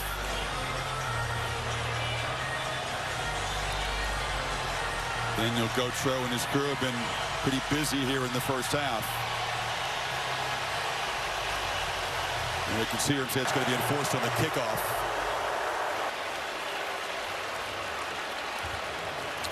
We don't know which way. After the play, unsportsmanlike conduct, Alabama number 58. The 15-yard penalty will be enforced on the second half kickoff. It's Miles McVay. What does Kirby Smart have to say about this first half? Let's go to Holly. Well, Coach, what are the important things that you'll say to your team right now in the locker room to get them to regroup?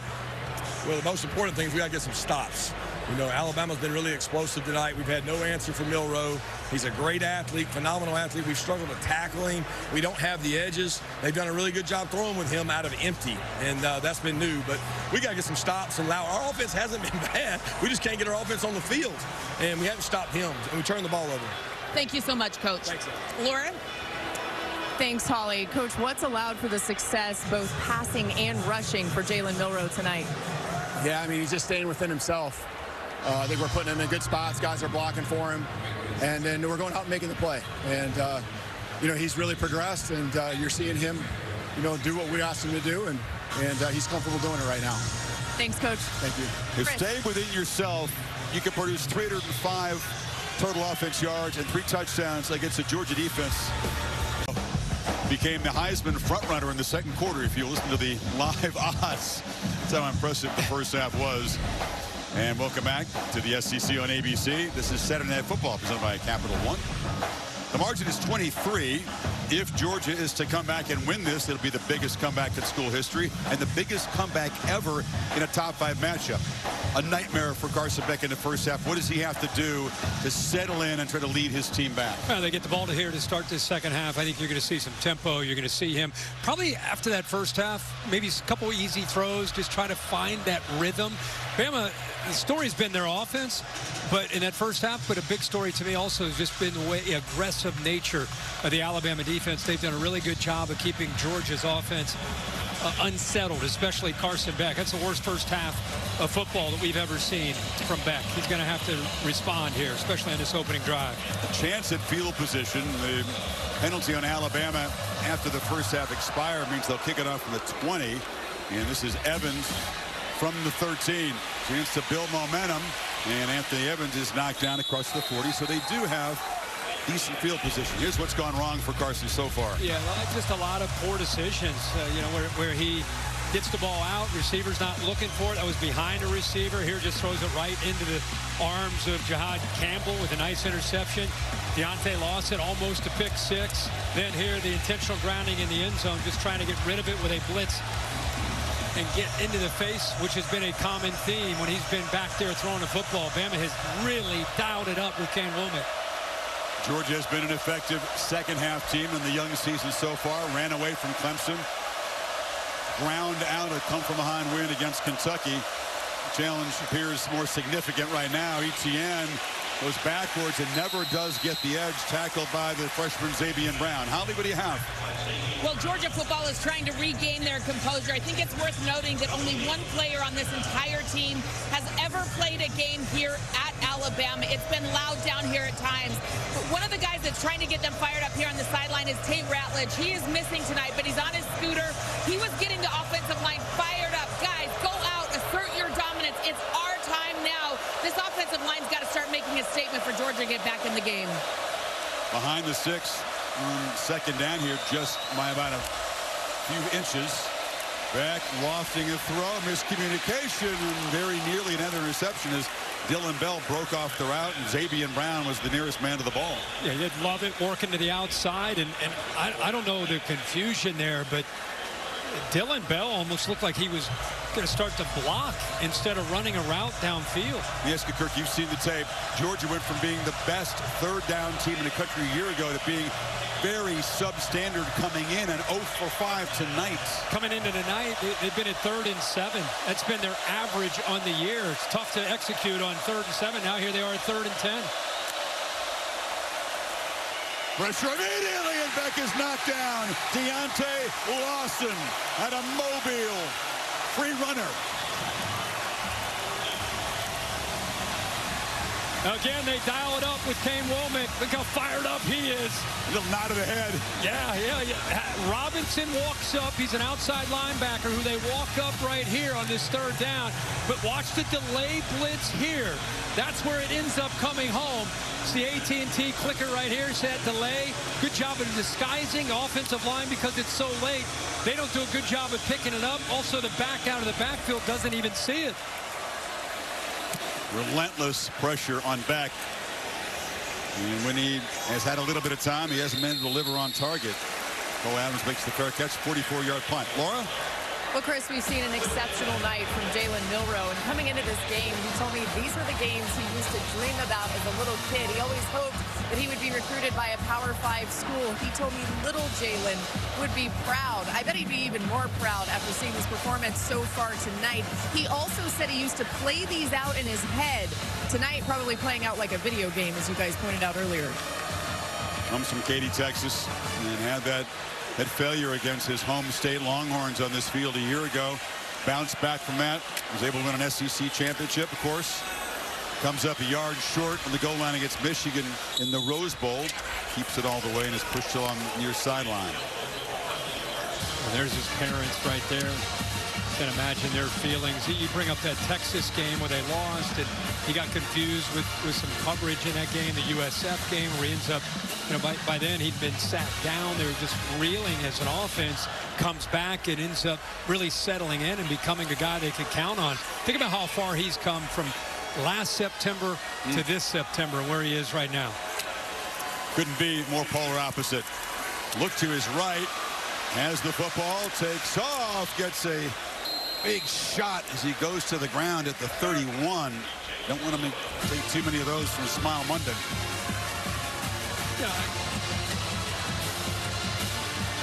love when he starts to take off horizontally, and then at some point he sees that crease and he puts his foot in the ground and gets and immediately kind of jumps into it and then gets north and south. Need 4. So keep this drive going.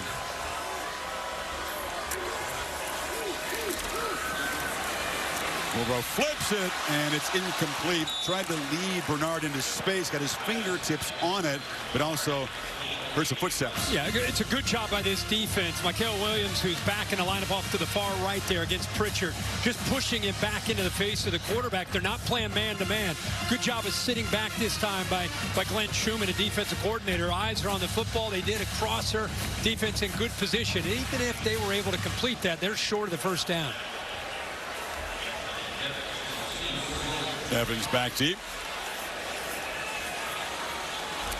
James Burnett called on for just the second time tonight. And he booms a high deep one. Evans chance at a return, but the Tide fly down there and they knock him down right where he caught it.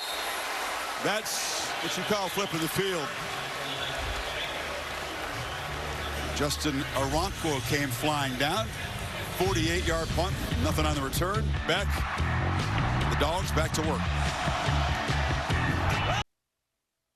Capital One cardholders can get their own rewarding performance when they redeem their credit card rewards for tickets to exclusive events and experiences on Capital One Entertainment. Scan the code on your screen to learn more. Capital One, what's in your wallet? Carson Beck is a calm guy by personality, can certainly be a very effective leader. Doesn't often have that fire in the eye look, and sometimes the body language isn't what everyone in the Georgia organization would like for it to be. He's got to elevate his play, and he's got to help spark belief in his teammates so the comeback is possible. There's a nice throw downfield. Out of the hands. Right now they're going to rule it it's incomplete. Deshaun Jones came in and knocked it out of there. Well, that's that's a great throw, but a heck of a play by Deshaun Jones. Gets behind him. See the corner on the outside? He catches up, gets that left hand in there to knock the ball loose. So he gets it in between defenders, but good hustle effort by Jones to get that ball out. If Delp had held it for another split second, it could have been a catch and a fumble. 2nd and 10. Ball quickly to the perimeter. They got blockers out there for Lovett, and he's knocked down at the 25. Well, this defense flying right now, all night, not right now. They are just one step ahead, anticipating, looking at the formations, running to the football. How often have you seen tonight? Just not many crimson jerseys and helmets flying in pursuit to the football.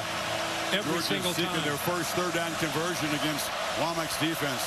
Needs 6. Beck scrambles. Now goes sideways. Instead of going forward to the marker, he'll be stopped a yard short. Jahad Campbell got him down. Just lost awareness, apparently, of where the marker was. Yeah, underestimating the speed of this defense. I don't know why he just didn't keep going upfield. He'd have a shot if he would have just taken off there and gone, but instead he tries to go outside. He has no chance of getting out there. Going forward on 4th down. Cash Jones is the back. He's got the ball. He's powering forward. It's going to be just enough for Georgia to keep the football here. They had to earn every inch of it. Yeah, that is right at the marker. They will move that. Pretty good effort. Again, you get to those 3rd and shorts, 4th and shorts against Alabama's defense with the size that they have on that defensive line, the linebacker play that they have. They got that by about 2 inches. They got to get the ball downfield. Got Etienne lined up far left of the formation, right near the sideline. 4 receivers in the pattern. Beck steps up out of the pocket, takes off, and will slide down after picking up about 8. Yeah, as he took off, the safeties from Alabama started to look at him. He actually had a streaking receiver down that right sideline. I think it was Dominic Lovett. He just didn't see him as he was scrambling. He was behind the line and could have flipped it. That would have been a touchdown.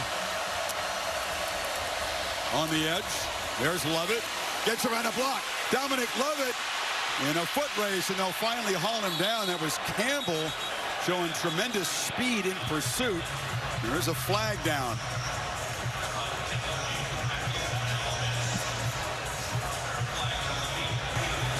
Holding. Offense, number 5. 10-yard penalty from the spot of the foul. Remains 2nd down. It was a 35-yard play, but they flagged Anthony Evans, and it'll be costly, moving way back. It was right where he caught the football. He just trying to make a block out in front, grabbed a hold of the jersey. So he's just getting right out in front. Good hustle. Again, there's those Alabama defenders, and then he just locks up to onto that jersey there.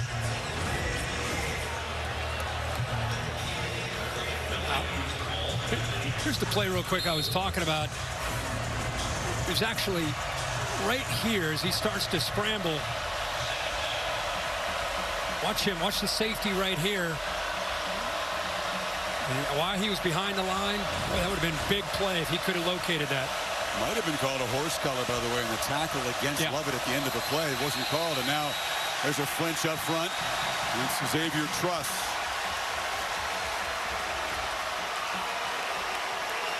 wondered, which offensive line, they both had their issues in the young season, which could really step up and perform and elevate tonight another level or two. It's clearly been Alabama.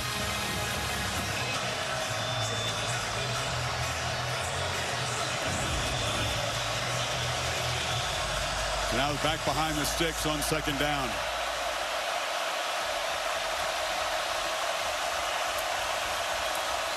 Branson Robinson tries to cut back. Runs right into heavy traffic. It's been tough all night. Lawson and Campbell there. They've done a really good job of rotating bodies on and off the field. They are staying fresh into this second half. This defense flying and getting off of blocks. It's James Smith, 23, that's out there. Watch 23. Look how quick and powerful he is. Gets penetration. Now you're in no man's land. Easy to clean it up for Lawson. Another crack at third down. Still looking for their first conversion. 7 guys up there. They don't bring pressure. Ball comes out quickly on the edge and stopped short. Bumped out of bounds there as Evans. Malachi Moore cleaned it up. Good effort by Evans, but it's fourth down again. This time they're going to need about 3, Kirk. How many times have we seen Ladd McConkey run a play like this throughout his career in Athens? And as you said, Evans did everything he could to give himself a chance. Good effort there by Moore, the veteran there on the back end. Another desperation play midway third quarter for this Dogs offense. Protection, throw across the middle, and catch made in traffic by Lovett. Did well to hold on to the ball. Devontae Smith was in tight coverage. And again, another one of these first downs where maybe by half a yard, you pick this first down up. Coming from the left side, trying to get separation on a crossing route. It's a good throw that time out in front. Give him a chance there to not only catch the ball, hold on to it, knows exactly where he needed to go for that first down. Very close. 0 for on third down, but 3 for 3 on fourth down tonight are the Dogs. Twice on this drive.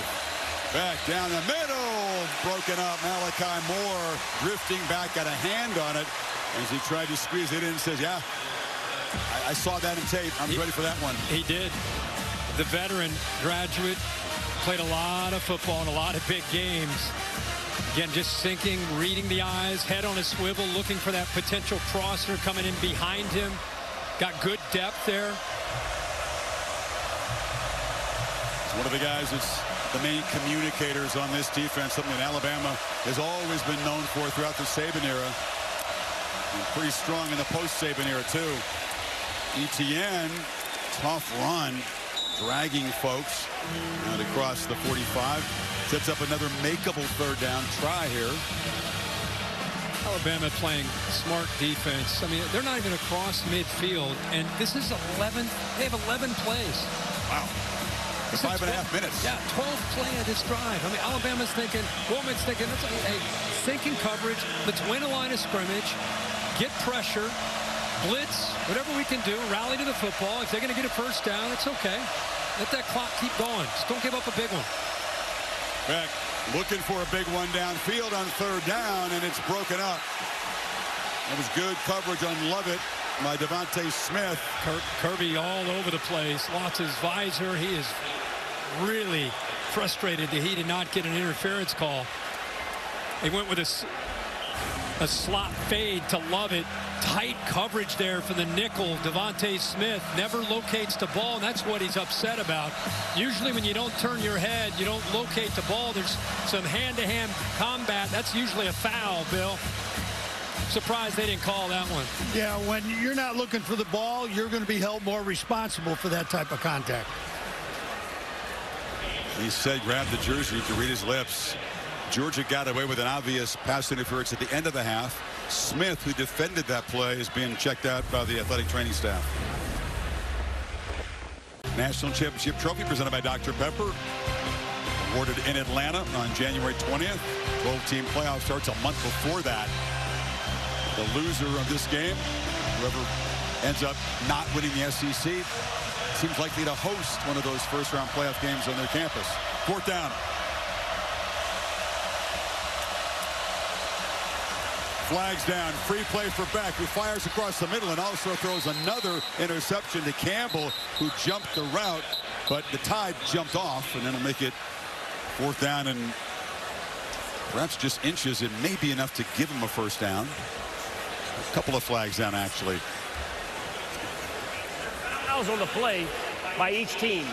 Holding, offense, number 55. Offsides, defense, number 23 in the neutral zone at the snap.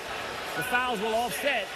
Remains 4th down. Wow, so instead of a free play, it's actually offsetting penalties, and it'll be 4th and 5 again. Not just a free play, but probably first down. Yep. New set of downs. Instead, the hold there, mental error by Jared Wilson. They keep disguising. They keep messing with his offensive line and the quarterback back. They've had him rattled throughout the game, mixing up these looks. Like I said, sometimes pressure and drop, sometimes show it and bring it. Now they're disguising. Four-man rush. Beck gets the pass away, incomplete. And there's a flag that comes in. Cash Jones came out of the backfield, was grabbed by Deontay Lawson. Well, the one that Kirby was fired up about, where the back didn't get his head turned around. Defense, number 0. The ball be placed at the spot of the foul. First down. I mean, he does grab onto the jersey, but I don't think he's going to make this play. But right there, he definitely grabs on. It's a small grab of the shirt that's actually underneath the jersey. Bill, was that enough? Yeah. It's the 13th play of this drive, and they're now in about 6 minutes. A grinding drive. Another downfield shot into traffic. Malachi Moore came tracking. He's just kind of flirting with an interception almost every throw, Kirk, it seems. Yeah, they drop safeties. Again, he's getting a pre-snap one-high look, and then you see this looks like one high, but it's a snap of the ball. You get a safety that drops back here. So now he can play that half of the field. Good job of getting his body turned, and now he's got a chance to show the range and almost comes up with that interception. But Carson Beck, as a veteran, really getting fooled by the defense and the looks that Kane Womack's giving him. I said a lot of tape. I didn't see any of this stuff on there. Short throw. Catch made on the edge, and breaking a tackle is Lovett, who's off and running. Lovett, their most explosive pass play tonight, and the true freshman Red Morgan, who's in for Devontae Smith at the moment, missed the tackle. Bring 8 on pressure. We just talked about how they're showing it and dropping it. This time they bring it, trusting their defensive backs to hold up on islands. Good job of shaking Red Morgan there. Huge yards after the catch. Play 15 of the drive, finally in the red zone. Right down the middle, high throw, touchdown, Arian Smith. And the Dogs still have life thanks to a huge march of 80 yards. Took 6:44. This is the improvement of Arian Smith, who used to be just kind of a straight line guy. Watch this release. Outside jab, upfield, getting that separation. Easy throw when you get a receiver who wins at the line of scrimmage. That time Carson Beck says, thank you very much. I got an open guy downfield. And that drive is 15 plays and 6:44 off the clock. Offense on the field. Kirby Smart electing to go for Dos. Brought to you by Dos Equis. They tried it before, and a penalty set him way back, and to kick the point. This to make it a 15-point game. On the move.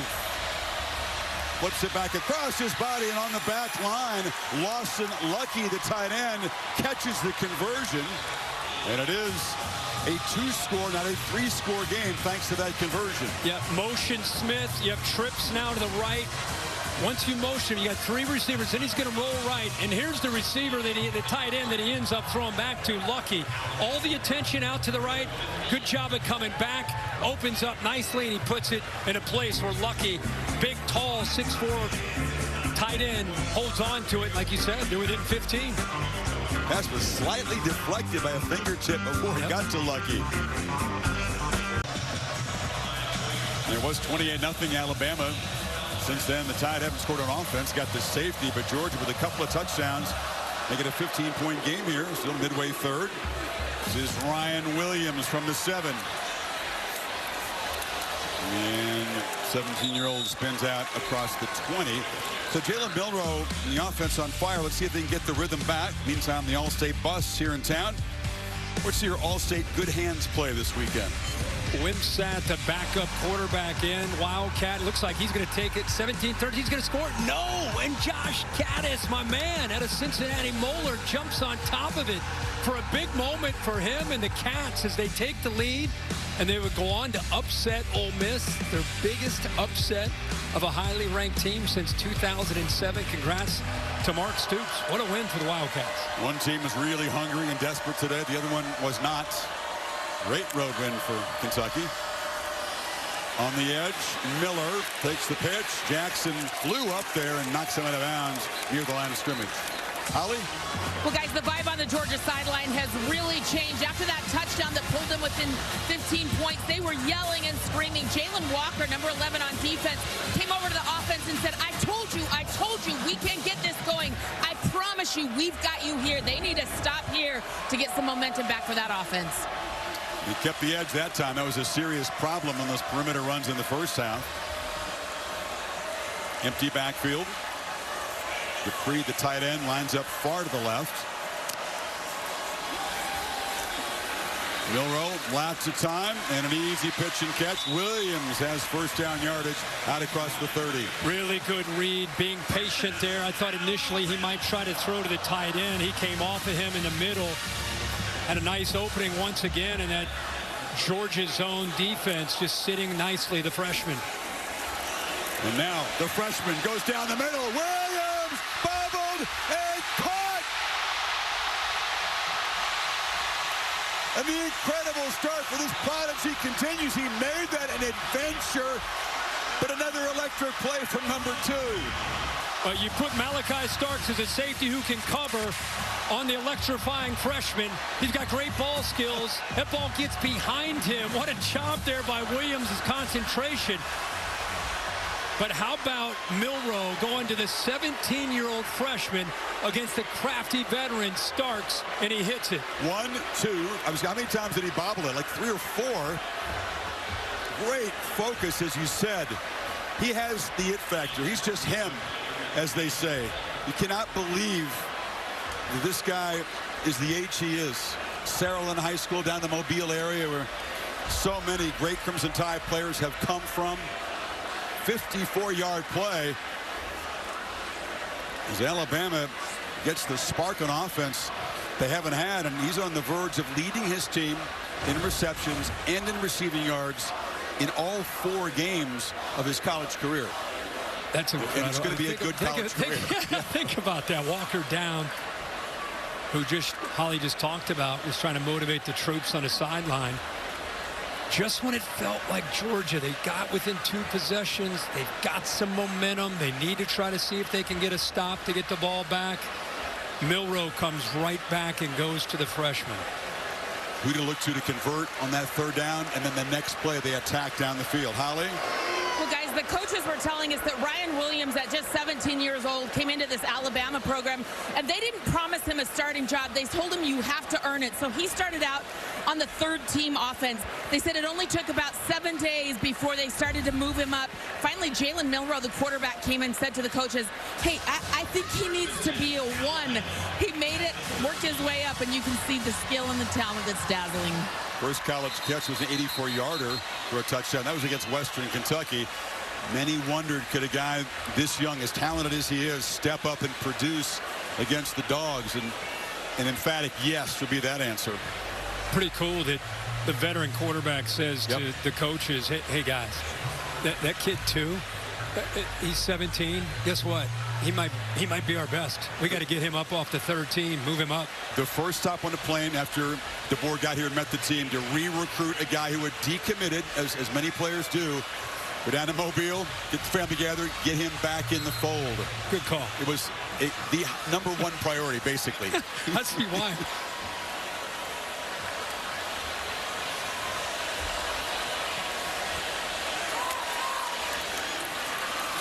Keeper blocks, and that time Georgia did a better job defending Milroe on the edge. Knocked down after a few yards by Everett.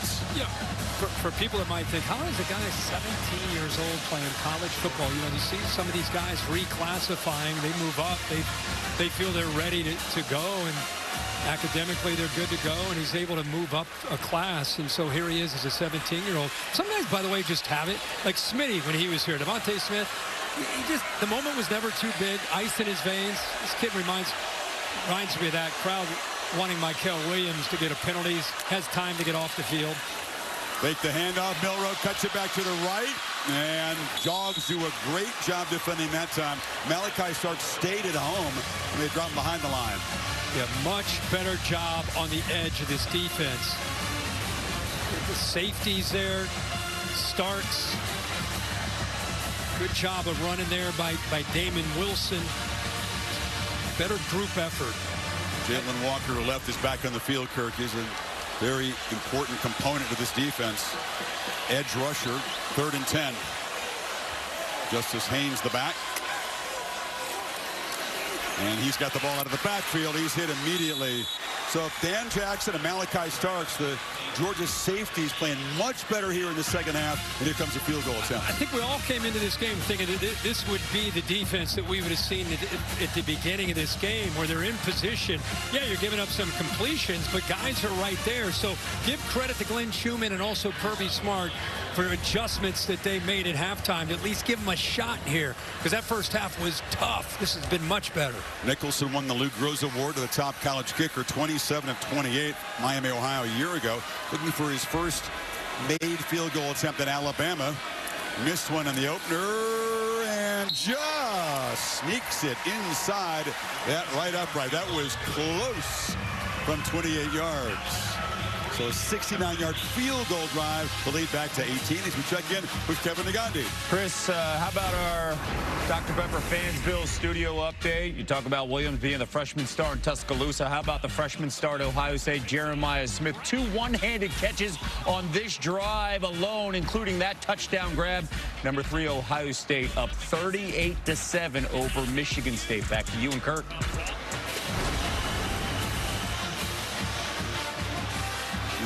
Newcomers college football come in different. They're so prepared really physically and mentally to contribute right away. They expect to, actually. Yeah, Jeremiah Smith, Ohio State, think about who they've had. Marvin Harrison Jr., Chris Olave, Garrett Wilson. I mean, the list goes on and on. Jackson Smith and Jigba. There are a lot of the Ohio State coaches that feel that Jeremiah Smith may be the most physically gifted of all of them. That's saying something. All those guys you listed are pretty physically he looks like a young T.O. when you see him. That's sculpted, huh? Yeah, he's scary. So Alabama took about 4 minutes off the clock, added 3 to the lead. And fair caught by Anthony Evans. Here's the last drive for the Dogs. Yeah, it took some time. I mean, they were kind of inching their way down the field, converting 3 fourth downs. And then they got, after they converted a couple of those fourth downs, then they were able to hit a big play here. Lovett was able to shake a defender, get down that right sideline. Great job of getting off the line of scrimmage by Arian Smith for that touchdown. And then they hit the 2-pointers. So one of the better drives we've seen from Georgia. They're trying to get a stop, keep it a 2-possession game. Now Beck's got a strike. He cannot afford to methodically move the ball down the field. That was a 15-play drive. Took a whole lot of time. And here's a throw on the sideline. Dylan Bell. Good battle for the football. That one was won by Damani Jackson, who had the pick earlier for Alabama. Well, if I'm an SEC coach and I'm watching this game, and I thought, okay, they lost Kool-Aid last year. They lost Terrion Arnold. This is a young secondary. I want to see how these guys do. Well, Damani Jackson over from USC. That was him. Xavier Brown. How they done tonight? DeVonta Smith in the slot. And you look at the system that they're running with Womack tonight, it's going to be scary for teams to match up with this defense. ETN cuts it back. All the defensive backs who started in that SEC championship game except Malachi Moore are gone. You mentioned the 2 corners are in the NFL. Caleb Downs is on the payroll of Ohio State, playing very well for the Buckeyes so far. So it's up to Moore and these newcomers, Sav and Jackson, and the freshman Brown. Yeah, it's been really amazing. And they also lost 3 corners besides the 2 to the NFL to the transfer portal with the coaching change. So a lot of young bodies back there. But, boy, they stepped up and shown the SEC and the country how good they can be. Georgia again on 3rd down. But this time converting, going down low is Arian Smith, and that breaks the 0 for 9 on 3rd down. And I think the thing that really stands out to me is this defense is doing a lot. I mean, they're not just sitting in 1 or 2 coverages. They're showing, they're disguising, they're showing one thing, going to another, and they're in sync. They're connected as a group in the back. Playing fast, final 20 seconds of the 3rd quarter. And going back to try to make a catch is Oscar Delp. But again, the ball placement from Beck was not what he wanted. No, he threw that behind him. And we've seen a few of those where it just seems like he's falling off the throw, leaning to his left after the throw. And that's what brings the ball to the back shoulder there. He's not intentionally trying to put that there. He's got room to put that just in front of him and be able to get that catch. So just by that much that I miss it. But again, Delp, big tight end, not a wide receiver. Tougher for a big fella to make that adjustment. Beck, long throw to the sidelines. Hard-earned catch made. And Bell dragged down in the field of play, and that will do it for the 3rd quarter. Well, Georgia cut into the big lead by 5 points in the 3rd, but 15 minutes to play in this late September collision in Tuscaloosa, and it's Alabama up by 18. Back after a missed message and a word from your local ABC stations. You're watching the SEC on ABC. Set for the final 15 in Tuscaloosa. You're watching the SEC on ABC. Alabama with that field goal. First offensive points, Kirk, since the 12:24 mark of the 2nd quarter. That early flurry with the 4 touchdowns. Just a safety, now field goal. So Georgia is still within range here.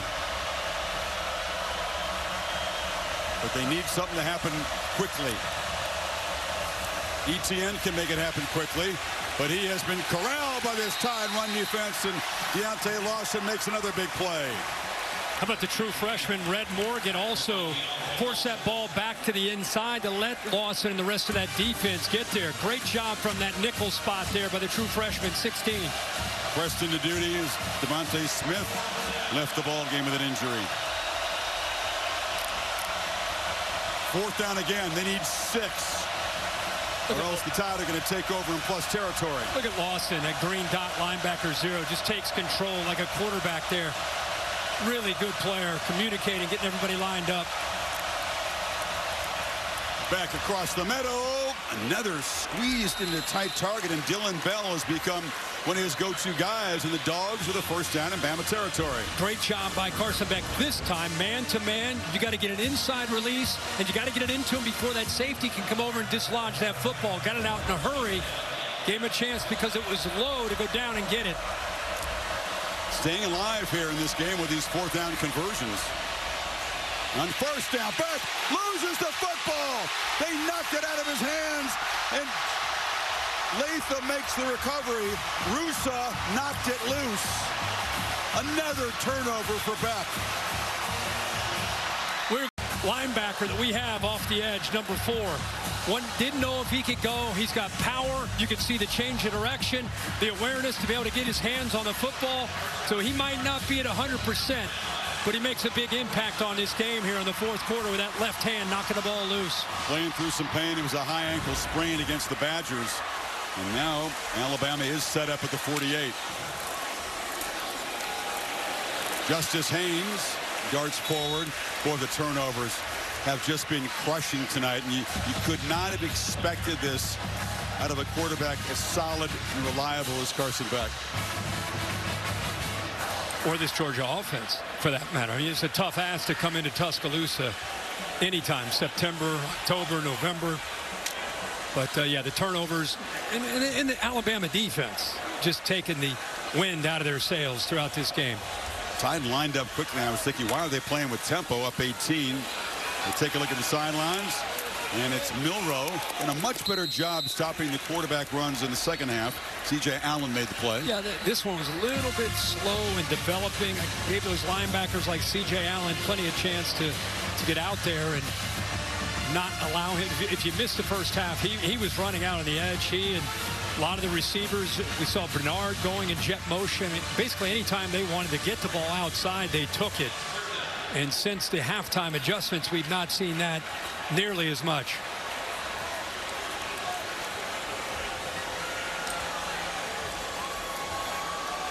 Take the play clock down.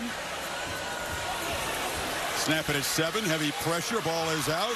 Justice Haynes will be stopped behind the line of scrimmage there by Warren Brinson. One of those guys who's been playing through some pain. Got hurt against Clemson. Back tonight.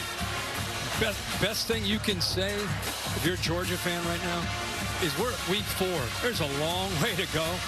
And I just love to see, I think Kirby mentioned it when he was talking earlier, I love to see a team fight. I mean, I just love, especially early in the year, they're not giving up. This defense is doing everything they can to try to get the football back. You'd expect that from a Kirby Smart team, but it's good to see that from a champion who's won 42 regular season games in a row in the regular season. And tonight, it's not going their way, but they are still fighting on that defense. Burnham can kick it a mile, tries to hit it softer and have it check up, and it's going to bounce into the end zone. Oh, just eluded coverage team down there trying to down the ball at the 1-yard line was Emmanuel Henderson. So, touchback. Well, Coach, you're in striking distance entering the 4th quarter. I saw you having a long conversation with Carson Beck. What are you saying to him right now? Well, we got to play with a little pace. We're going to run out of time and snaps if we're not careful. Big stop there by the defense. Proud of these guys fighting, but we got to play with a little bit more pace. We're tired because we're playing a lot of snaps, and so are they. Thank you, Coach. Thank you. That was before the beginning of the 4th quarter.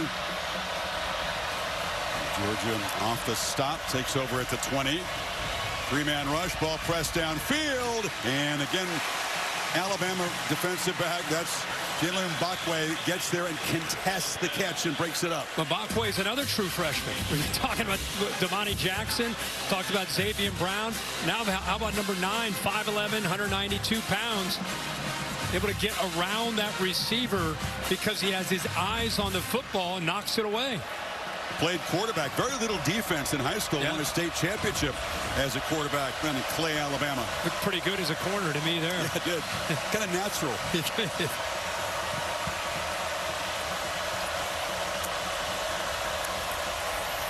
Back, trying to escape. Checks it down. Etienne held inbounds, picks up about 8. Part of this is because it's 33-15, but they've been in catch-up mode since the first half. We're talking at the break. Without McConkey, without Bowers, who's the game breaker? Who's the guy that can score? You get down like this, who can? And part of it's Bama's defense and what they're doing, but who's the guy? Arian Smith had one play downfield tonight. Yeah, and he's done it. And he's done it throughout his career. But somebody's got to be able to get downfield. Is it Smith? Is it Lovett? They need a chunk play. Trying downfield again. This is Lovett in a battle, and it is broken up again by that freshman Morgan. They're taking shots. They're just coming up empty. Yeah, so that's the 3rd true freshman on the back end that we've been talking about. Xavier Brown won. Saw Mbakwe, and now Red Morgan is, like we keep talking about, he's been in defense as a run defender. He's been able to step up. Now he's out there making plays downfield in coverage. They need to convert yet again on 4th down. Need 3 here. 4 for 4 so far tonight. That's the only reason they're still in this game. Back across the middle, and that one they don't convert, but a flag comes in. That was Keon Sabb in coverage against Lawson Lucky, the tight end. That was really physical. Holding defense, number 34. 10-yard penalty from the previous spot. First down. You got Q Robinson on the penalty, announced 34. Yeah. Well, but watch Lucky here. I mean, he's running, trying to get beyond the sticks. He's going to work back. Look how physical. It wasn't just the end of the play. It was the entire play there. I'm not sure where Robinson was involved. It may have meant 3. Yeah, it was 3. So, again, they convert on 4th down, this time via penalty.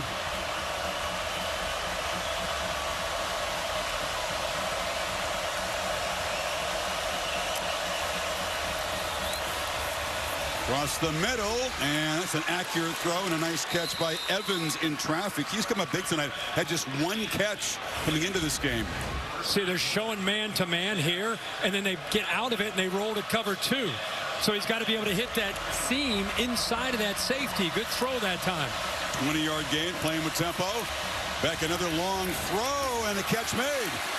And fighting down near the goal line is Colby Young, the tall, physical player that came from Miami. First and goal now. Yeah, 6'3". Now you got one safety in the middle, so that tells you have one-on-one on the outside. Why not just throw it? He looks like he's covered. Throw it, bring him back to the ball, and at 6'3", adjust nicely.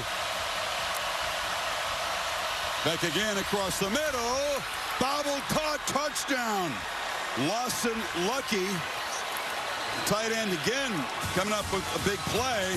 And Georgia showing a lot of fight and good bounce back from Beck after his 3rd turnover tonight. Now Beck is seeing the field. Now, this is the Carson Beck that we've grown to come to kind of expect his ability to read coverage and deliver the football. Good job of coming back. Almost lost the handle of that football, but able to hold on to it. Again, going for Dos, brought to you by Dos Equis, trying to cut this to an 11-point margin. Excuse me, a 10-point game if they make this.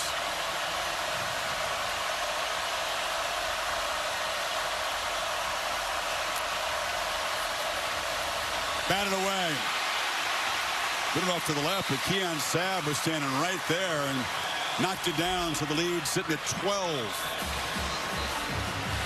9:46 to play in Tuscaloosa. Dogs fighting back, but still down a dozen. Beautiful evening in Tuscaloosa. Goodyear providing the aerial coverage. Road tested and game ready. Are you ready for the road? Goodyear, more driven. That's a fast drive by Georgia. Kirk, that was not methodical. They went 80 yards in less than 2 minutes. Took them just 6 plays. 2-point conversion batted down, so still a 12-point game. Job not done for Milroe and the Crimson Tide yet. No, got to be careful getting too conservative, too. Booted deep, and the fair catch is going to be made by Adams. Check in with Kevin Negani in the studio. What do you have, Kevin? Chris, time now for our Chick-fil-A move on the field, on the blue turf. Try to stop Ashton Genty. Washington State can't. Look at number 2, go through the line, and then around all the white shirts. It's the 4th rushing touchdown of at least 50 yards for the Boise State Star this season right now. It is Boise at home, up 10-7. Back to you and Kurt. Kevin, thank you. Nod of the head from Mike Black, our trusted spotter, who's a former Broncos kicker. We're looking to throw in first half. Pump fakes, pats the ball, and now throws it over the head of Dupree, who was well covered. And for Nick Sheridan, as the play caller, this becomes a time where you're working with a 12-point lead, 9:39 to go. Like I said, you don't want to be too conservative. Being aggressive has worked for you, especially in the first half. But you just want to be smart. You want to continue to find your spots, but at the same time, clock just stopped after that incompletion. Not quite as crisp. The edge has come off this Alabama offense, and the Dogs playing much better defense after halftime. They've handled Milroe on the ground, only 7 yards in the second half on the ground, 106 on the ground first half. Got to snap it quickly here. You just get it off. Milroe looking to run again. And not quite enough to get around the edge. Shoved out of bounds by freshman K.J. Bolden.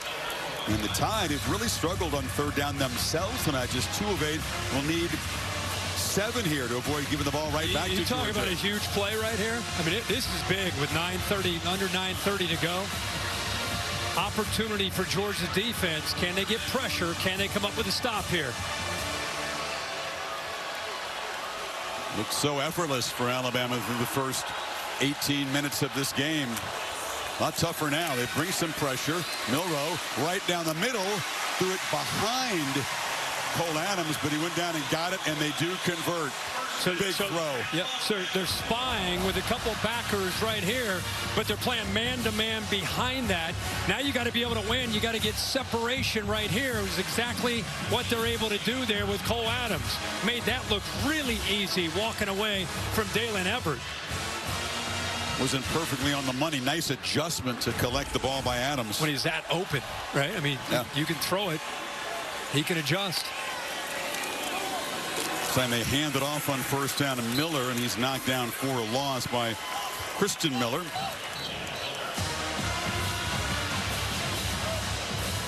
Every time, as you said, big play, because look at this clock running. Now you sense that although they want to continue to be aggressive, they will become much more conscious of using this clock in a two-possession game. Yep. Work the play clock down. They've got 20 more seconds to play with here. Georgia just hanging around, just on the fringe. And they snap it at 13. Keeper by Milroe. They were grabbing at that ball. Did he come out? Tyrion Ingram Dawkins was ripping at the quarterback's arm. Thought he had a takeaway, but Milroe did well to hold on to it. Yeah, I thought he got in there and had a chance. He did attack the football, which you're expected to do down 12 in the fourth quarter. Milroe held on, but another third down.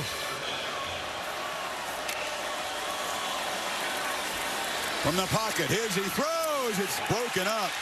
Dangerous throw because Dalen Everett was tracking back. C.J. Allen brought the pressure. Well, that time they bring pressure. They have not been getting home. This time they do. A little bit of movement here. Alabama going much faster there on that third down, but nobody picks up C.J. Allen. And those defensive backs all lined, all five of them right at the first down marker, knowing exactly where those receivers were trying to go. That time 6, able to work around the freshman. Aggression has worked, as you pointed out. So is playing with some tempo. In that possession, some incomplete passes. They did not work the play clock down several times. Could have chewed up more of this. And now Beck will get the football back. Still about half of the final quarter to play. I'll go 5 yards back here for Alabama. False start. Offense, number 18.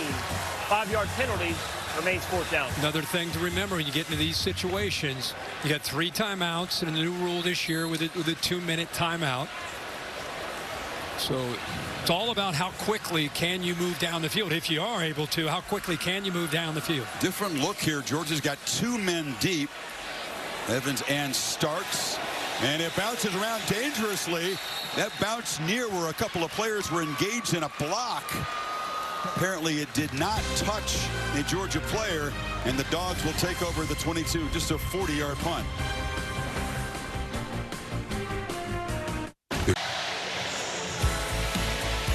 It's a cool evening in Alabama. Goodyear soaring above Bryant-Denny, providing the aerial coverage. Winning is easier when you're road game ready. Are you ready for the road? Goodyear is more driven. Alabama student section has been given a lot to cheer about by their team. The Taco Bell Liv Moss Student Section of the Year contest. Download the Taco Bell app to learn more. Beck and the Dogs within a dozen. 7:14 on the clock.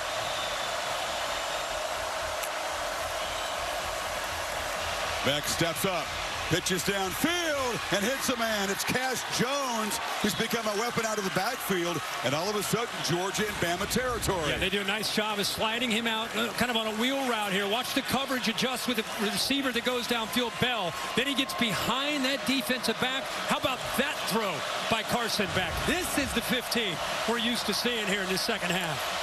He can give you explosive plays. Cash Jones comes up with a 30-yarder. Beck pressing the ball downfield into coverage again. Caught!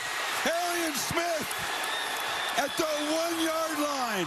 In 2 plays, they're on the doorstep. That's the 4th straight pass of 20 yards or more that he has hit in this second half. And let's give credit to these receivers adjusting back to these footballs, finding ways to make big plays. We asked for it. Who's it going to be? And they're finding a lot of different guys capable now of making these plays. Whistles and points. Each team at the other side. Wow, did that happen in a hurry? Shows you the elite arm talent that he has. 30 yards and then 47 yards. 77 yards in 39 seconds. All of a sudden, it's Alabama looking a little bit dazed. Cass Jones, who made that first big play, takes the handoff and just runs right into a crimson wall. John Campbell and others make the play. Now down 12. Every play they don't get in the end zone, he chews into the clock. Clock is stopped. There's a Georgia offensive player down on the field. It's Jared Wilson. Let's go back and look at this catch. A couple big plays by this offense, Chris, who you're referring to. Cass Jones had one of them, and then we go to Arian Smith. We talked about how he's made so many big plays in his career. Here's the progressive pylon cam to show you if he got close or how close. He's down at a 1 yard line. Brown saved the touchdown there, but wow. Carson Beck has overcome 3 turnovers tonight, trying to rally his team to the biggest comeback in Georgia history, as them within striking distance of cutting this into a 1-score game. Holly? Well, guys, big development down here. The center, Jared Wilson, is down injured. Tate Ratledge, who is out tonight injured, is normally their backup center. So the third-string center, Bobo, is coming in. That is Mike Bobo's son, Drew, the offensive coordinator for Georgia. He just took some snaps with Carson Beck. What a turn of events on the goal line. Yeah, he's obviously proud of his kid. A big high school ball in Auburn. Yeah, 6'5", 305 pounds. Redshirt sophomore getting baptized in here. How about Big Drew coming in here with the game on the line down inside the 2 yard line with that defensive line just teeing off, helping Jared Wilson off. You know, the line of scrimmage, it's like Damon Payne pushed into the backfield, 44 right there. That was a lot of violence down there in the pit, as you'd expect. This would be a tough loss if Wilson is going to be sidelined for a while. In the meantime, Georgia got pushed back on that play. So the football sitting just inside the 3 on 2nd and goal. We talked earlier about short yardage and goal line, how tough it is with the size of these linemen. You got to work the edges or a quick pass. Etienne is the back. End around. Bell breaks into the end zone. Georgia very much alive and looking dangerous now. Picked up a nice block by Colby Young, and then the 2 tight ends, Delp and Lucky. We just said you don't want to go into the interior there. Good job by Mike Bobo calling it to get it outside. By the way, nice job of getting that snap up there by Drew Bobo. And now we got another player down. This is Tim Keenan. Well, the summer conditioning, Alabama under DeBoer calls it the 4th quarter program. Kirby Smart said that there's been obviously a lot of intensity. Teams playing with some tempo. It's a real gut check here in the final 6 minutes on both sides. Touchdown again. Krista block here. Outside blocks. Quick motion right here by Bell. It just opened up. Well, we said there's going to have to be urgency, quick strike, and they've delivered that. Last 2 touchdown drives, 80 yards in a minute 46. That last one, 78 in a minute 35. I mean, this game, there are a lot of people that probably went away from this game 30-7 at halftime. Felt like it was even worse than that for Kirby Smart. Kirby Smart goes in there, not used to talking to the Bulldogs when they're down like that. Usually other teams are down like that. And we kind of kept saying as they were working their way back, you know what? He should be proud of his team. They're fighting. They're continuing to give themselves a chance. It's exactly what he probably told them. Just keep plugging along. We're going to get back into this game. And now, here they are, within less than a possession here, taking a lead. We have 1 possession. Go up. It's 28-0. About 3 minutes into the 2nd quarter. 28-5 has been the edge for Georgia since then. And Alabama, where they got a little comfortable in the lead, did not throttle back on the aggression in terms of the play calling. It haven't been nearly as crisp, and Milroe has really been contained as a runner and a thrower for the most part since then. We were talking at halftime. I think Milroe just won the Heisman. I mean, it was like that kind of first half. Incredible in every phase of the game. But Georgia made the adjustments. You talked about it, how they've done a good job of making adjustments throughout this year. He's done a great job of making adjustments throughout his career as a coach. And so that's not surprising. What's surprising is that their offense and Carson Beck has caught fire here in this second half. All of a sudden, Milroe and this Alabama offense have got to come away with some points here, or Beck and this suddenly on fire Dogs attack is going to get the ball back with a chance to win it.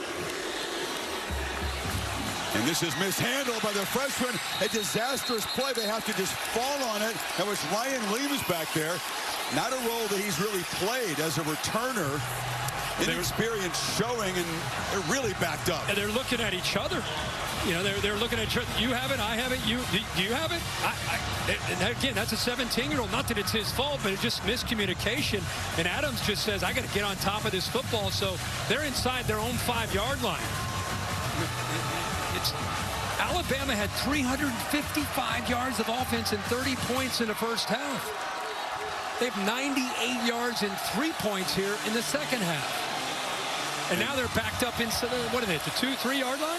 Man, has the mood shifted in here. High anxiety for the Tide faithful here in the end zone.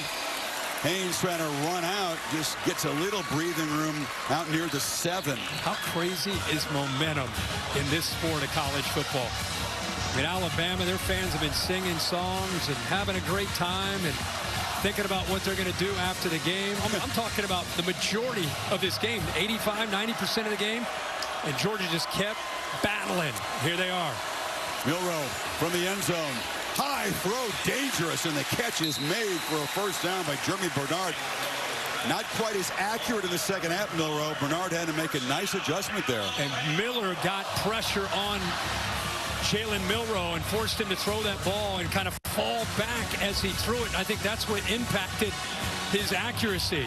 Nobody picks him up. You see him have to kind of fall back on that football. He's lucky he's able to get that over top of the big defensive lineman.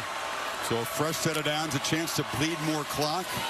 Here's a first down carry by Haynes. Doesn't want to get out of bounds. I know the quarterback's more comfortable operating at tempo, but it would be nice to bleed a little more clock. They're not working the clock down anywhere near 0 before the snap again in this last series. No, and that's the dilemma when you're working with a lead here, you know, like with a new staff and a new coordinator, new play caller. You know, do you bleed it and go ultra conservative? You know, they're like you said, they're not working clock at all here, up 5. Second down, long throw. Catch is made by Dupree, but he's hit immediately there by Julian Humphrey. Short gain, and will set up a third down, and they'll need about 4. Alabama's facing a defense that has more depth. Remember, that was an issue for Georgia. They had some of their defensive linemen down. They're back tonight. They're doing a great job of rotating, allowing them to stay fresh for moments like this in this game. Dogs get a stop. Beck's going to get the football back with a chance to take the lead, if you can believe it. They're showing pressure, and they bring it. And Milroe on the move, makes the catch. Justice Haynes doesn't quite get there. C.J. Allen stops him short of the marker. 4th down. Decision for DeBoer. Does he dare go for it here? Wow, big decision and great hustle from this defense.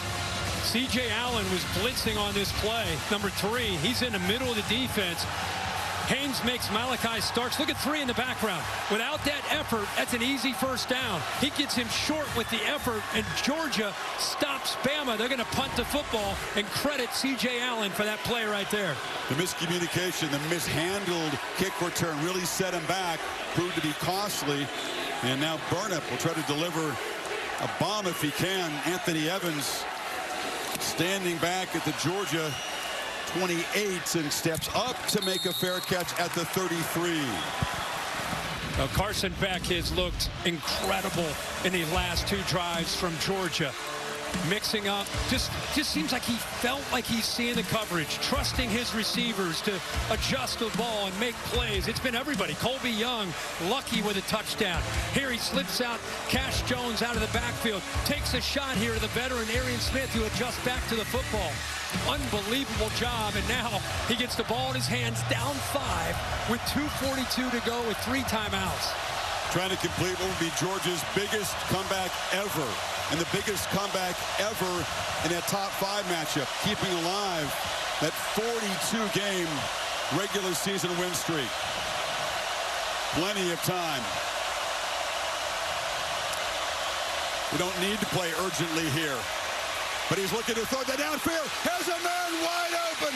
Dylan Bell's got it. A foot race.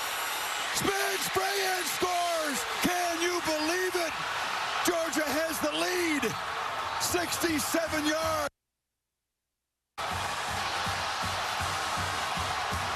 This place is stunned and silent except for the Georgia section.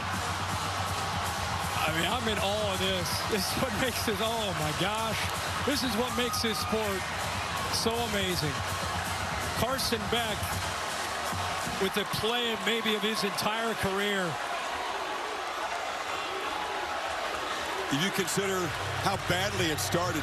Yeah. The 2 interceptions, the fumble, inaccurate, just not seeing things at all. Overcome. You know, you earn more respect, regardless of how this thing finishes. You earn more respect for Carson Beck tonight than anything he's done, in my opinion, for fighting through this adversity. Going for Dose again, brought to you by Dos Equis to make it a 3-point lead for Georgia. Beck takes off and will not get there. Stretches, but comes up short of the goal line. Chris, let's go. You just said you don't necessarily have to hurry. But they did. And yet they did. Here's Bell, and here's the safety that ends up jumping this little shimmy, little inside move and up. Watch the move by Beck. The safety has his eyes on it. Beck gives it a little shoulder, just enough for the safety to try to jump it. That's how he ends up getting open. That is Sav, the transfer from Michigan. And this is where Bell shows you his toughness and physicality. What a call. Little inside move, get the safety to bite, and then get behind him. And a great throw by Carson Beck. And unbelievable. Georgia has taken the lead 34-33. This could be the largest comeback in the top 5 matchup of all time. And the biggest in Georgia history. I'll tell you, all of a sudden, what a shift for Milroe. They've been playing with the lead. It was a party in here. Now he's got to engineer a drive to avoid a total collapse. And they have 0 momentum. The same 2 guys are deep here. Williams and Adams, in this guy, let's let this one bounce into the end zone. So here comes Jalen Milroe. Talked about a monstrous first half. 100 yards rushing, 200 passing, 3 total touchdowns. Very quiet since midway second quarter. Yeah, but this is where they got to shift mindsets. Again, there's no rush. 3 timeouts, 2:31 to go. You have the 2-minute timeout. You just got to get a first down. You get that first down, and you can create a little bit of rhythm and try to get this Georgia defense that has some newfound confidence a bit on their heels. There's a lot of calm and command from Milroe at the start of this game. He's got to have it right now. And they take a downfield shot. And the catch is made. It's Ryan Williams, still spinning free. Touchdown, Alabama. They answer in one play. 75 yards for the 17-year-old. Are you kidding us?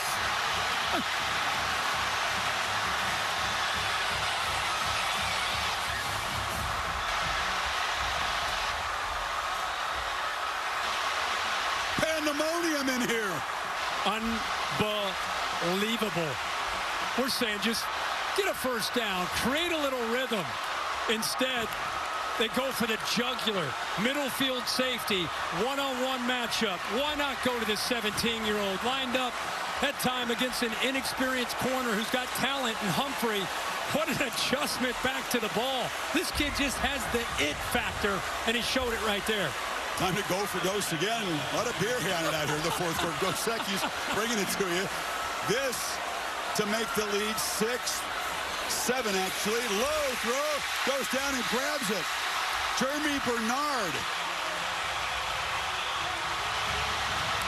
Wow. Well, Chris, this is a great read by Milroe, who hasn't really made a play since the first half, but what he saw is this right here, a middle field safety, which tells him, I think I got a shot to my guy that can make a play to the outside. He's one-on-one. Look at the DB, never located the football. The receiver, Williams, does. That's why he was able to adjust back. Julian Humphrey never saw it. Out on an island, because of the quickness there off the line of scrimmage. Look at this. It's not the greatest route, but it's the awareness and the ability to come back to the ball. And then what he does after the catch, this isn't a big guy. He's 175 pounds, but he just knows how to make plays when it matters. And he makes a huge play for Alabama. What an answer by the Tide.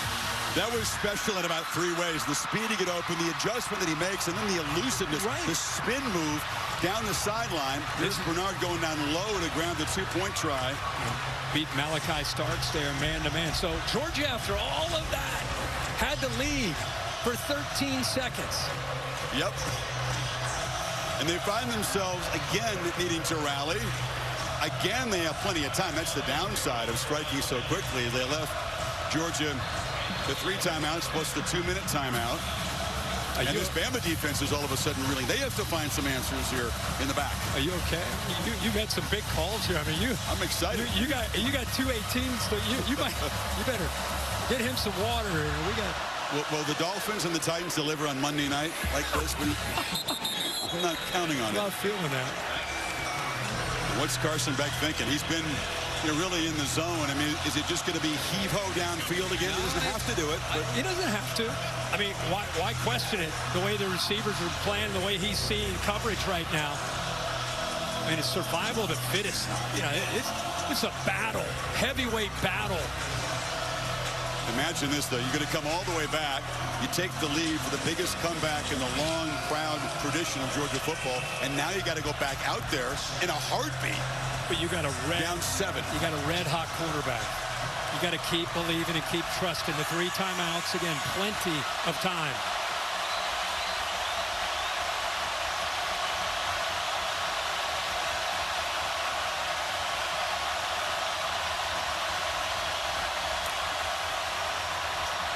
Quick throw, far side, incomplete off the hands of Arian Smith. I'm going to tell all these players, Kirk, that, hey, in the 12 playoff era, you can lose this game. Yeah, right. It doesn't really matter. There's no implications that are earth-shaking for the playoff. You want to remind these guys who are playing this way? These kind of guys, that you can play them in ping pong, and they're going to swing it as hard as they can.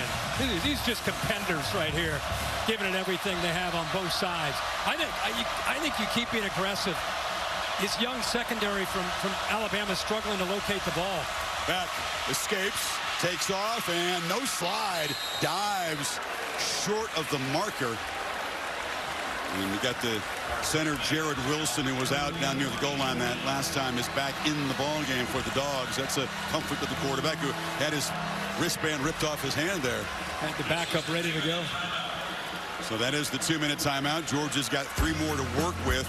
Down by 7. Now 6. Welcome back. It's become a quarterback duel here. Carson Beck, until some hollow yards at the end of the half, had like 50 passing yards. He has 306 in the second half. Milroe, a long period, they lost rhythm, and then that strike to Williams to put him back up by 7. Can Beck answer?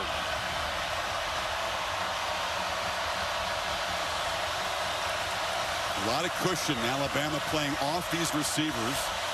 Trying not to give up yet another big play. And Etienne plows forward and drives for a strong run up near the 45. Yeah, that formation to the right opened things up. There was no one on that left side remaining. So easy for the offensive line to open that up. And Etienne still with fresh legs here in that 4th quarter got downhill in a hurry. All 3 timeouts left.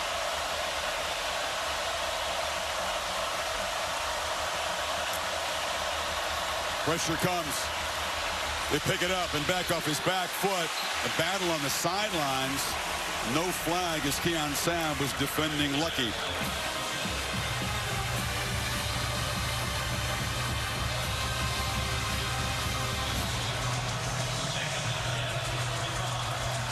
Test of stamina, mental and physical for this Alabama defense. They have been ripped apart, really, by Beck in the second half. Somebody on this Bama defense going to have to make a play to avoid Beck perhaps taking this game to overtime. Plenty of time again. Sideline throw, catch made, and skipping out of bounds after an 8-yard gain is Bell. It'll be third down and short. Arian Smith, 132 yards receiving tonight. Bell now right at 100. Both of those two have stepped up. Lovett, 7 receptions. So those have been the main targets.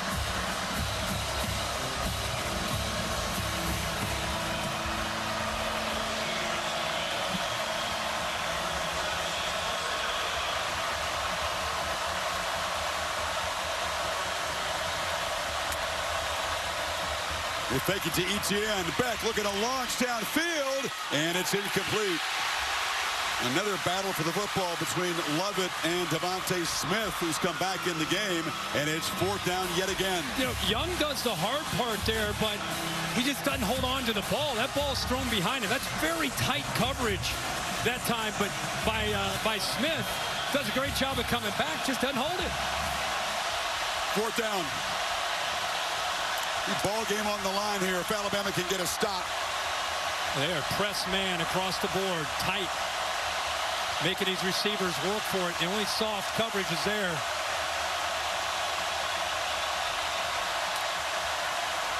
Beck backpedals, converts. Catch made to the 36 by Colby Young. That time Young does hold on to it. What a great job. Clutch right there. Game on the line, and throws an absolute dart right into the face mask of Young, who holds on. Pretty tight coverage that time by Damani Jackson. 5 for 5 now on fourth down. They haven't been great on third down, but fourth down they've been on fire. It's Devontae Smith again laying flat on the field, helmet off. He went to the locker room earlier, came back out, and was involved in the action here. Now being looked at again.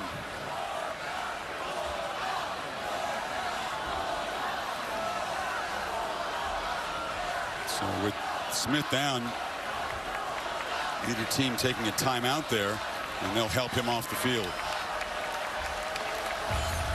Prudential brings you the rankings. Texas eventually pulled away at home against Mississippi State. Ohio State tonight win at Michigan State pretty easily. Ole Miss falls to Kentucky. This one early. This one's early. That was the shocker of the day. Ole Miss losing at home to Stoops and the Wildcats. Perhaps Miami's escape against Virginia Tech will not be the only wild finish we see here this weekend. That was a crazy one. Georgia 36 yards away from the end zone. Plenty of time.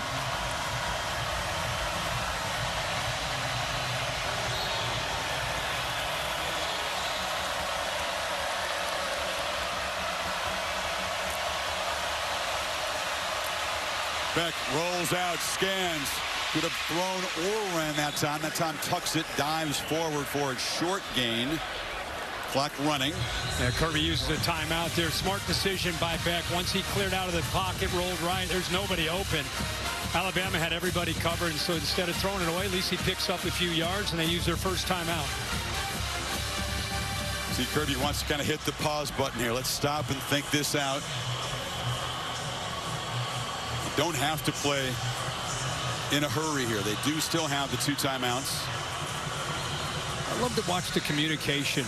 You know, you get to a timeout, you think it's all about the coaches, but when you have a guy like Beck who understands things, you know, he's in the middle. He's talking to different players, he and Etienne talking things over. You know, they really value what he brings to the table. He's out there. He's the one seeing it. So they trust what he's seeing, what he's feeling, and he sure has felt it in the second half. Great field coverage, delivering the ball much more on time, more decisive.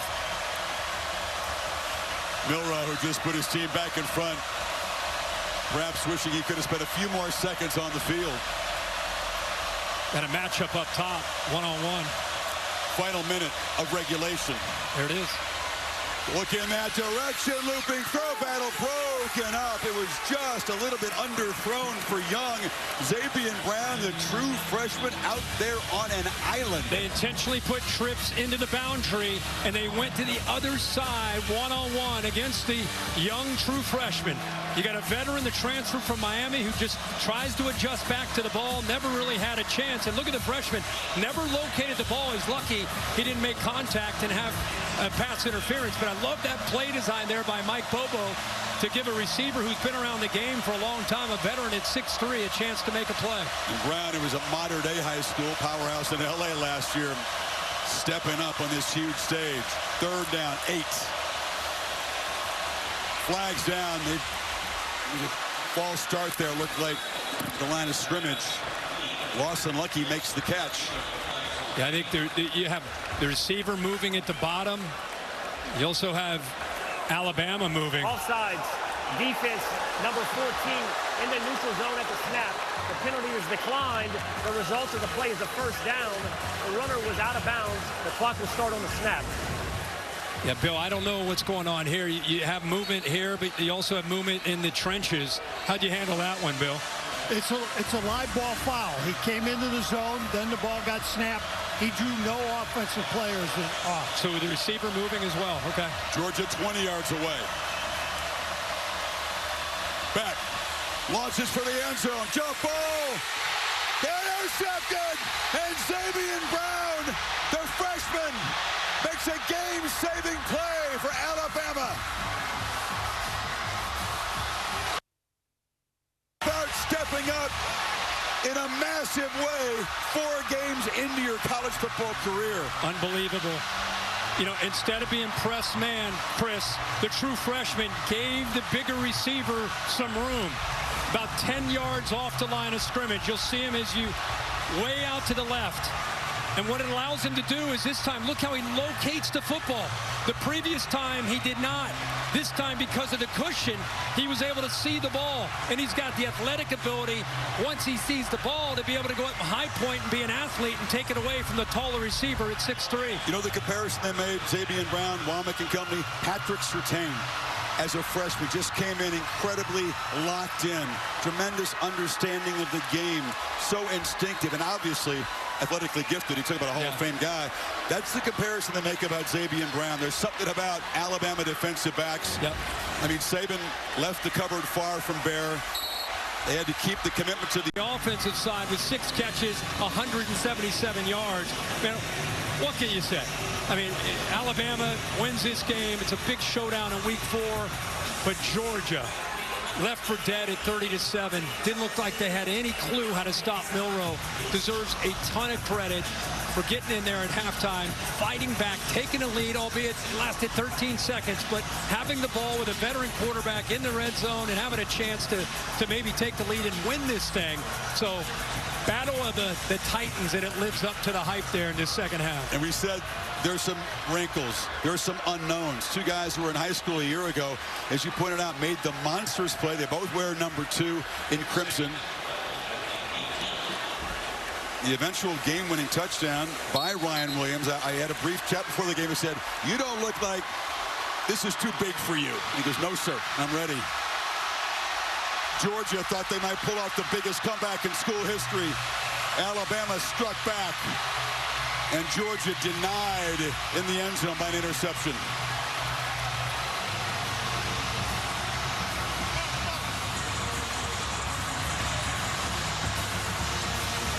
This game felt no different than the collisions, the national championship on the line, with the SEC championship on the line.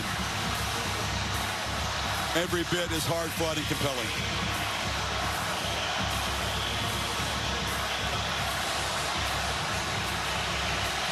Wow, what a quarterback battle. Kalen DeBoer can now exhale.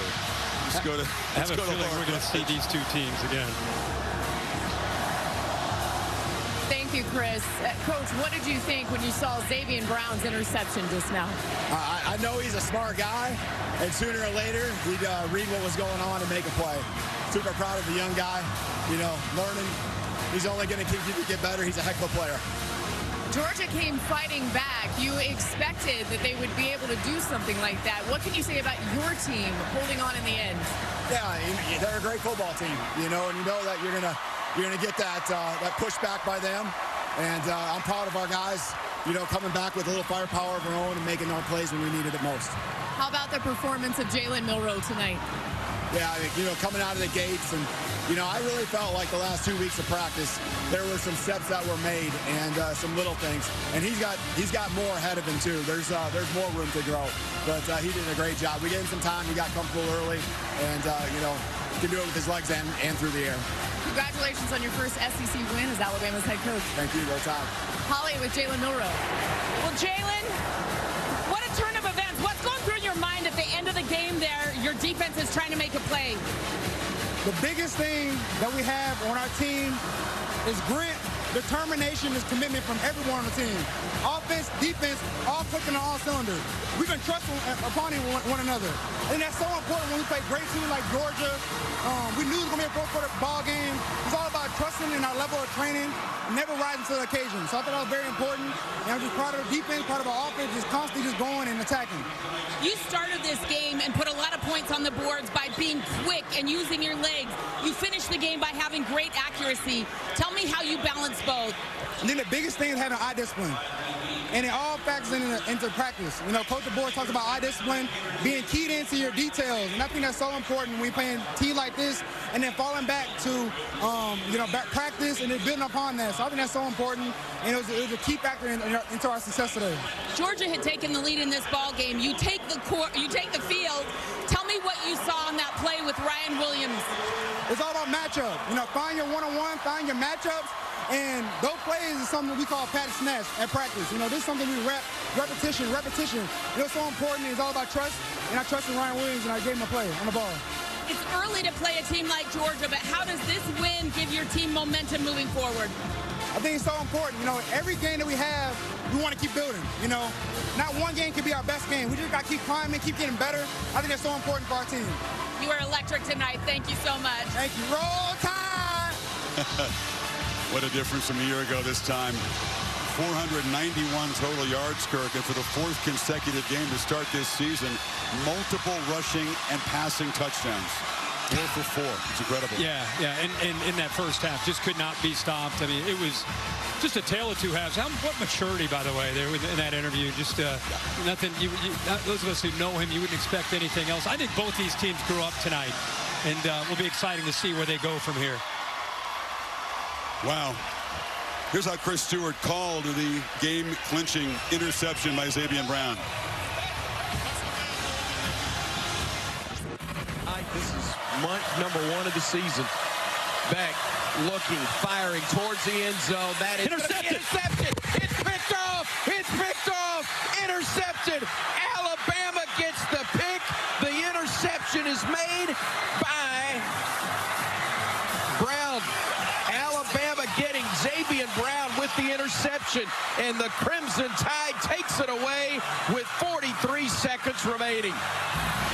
You know, there wasn't a person watching this game or listening on the radio that was breathing in that last play. Everybody holding their breath as that football was launched to the end zone. There have been so many tough battles between receivers and DBs, and Georgia had won a lot of them in the second half. And Zabian Brown goes up and makes the pick.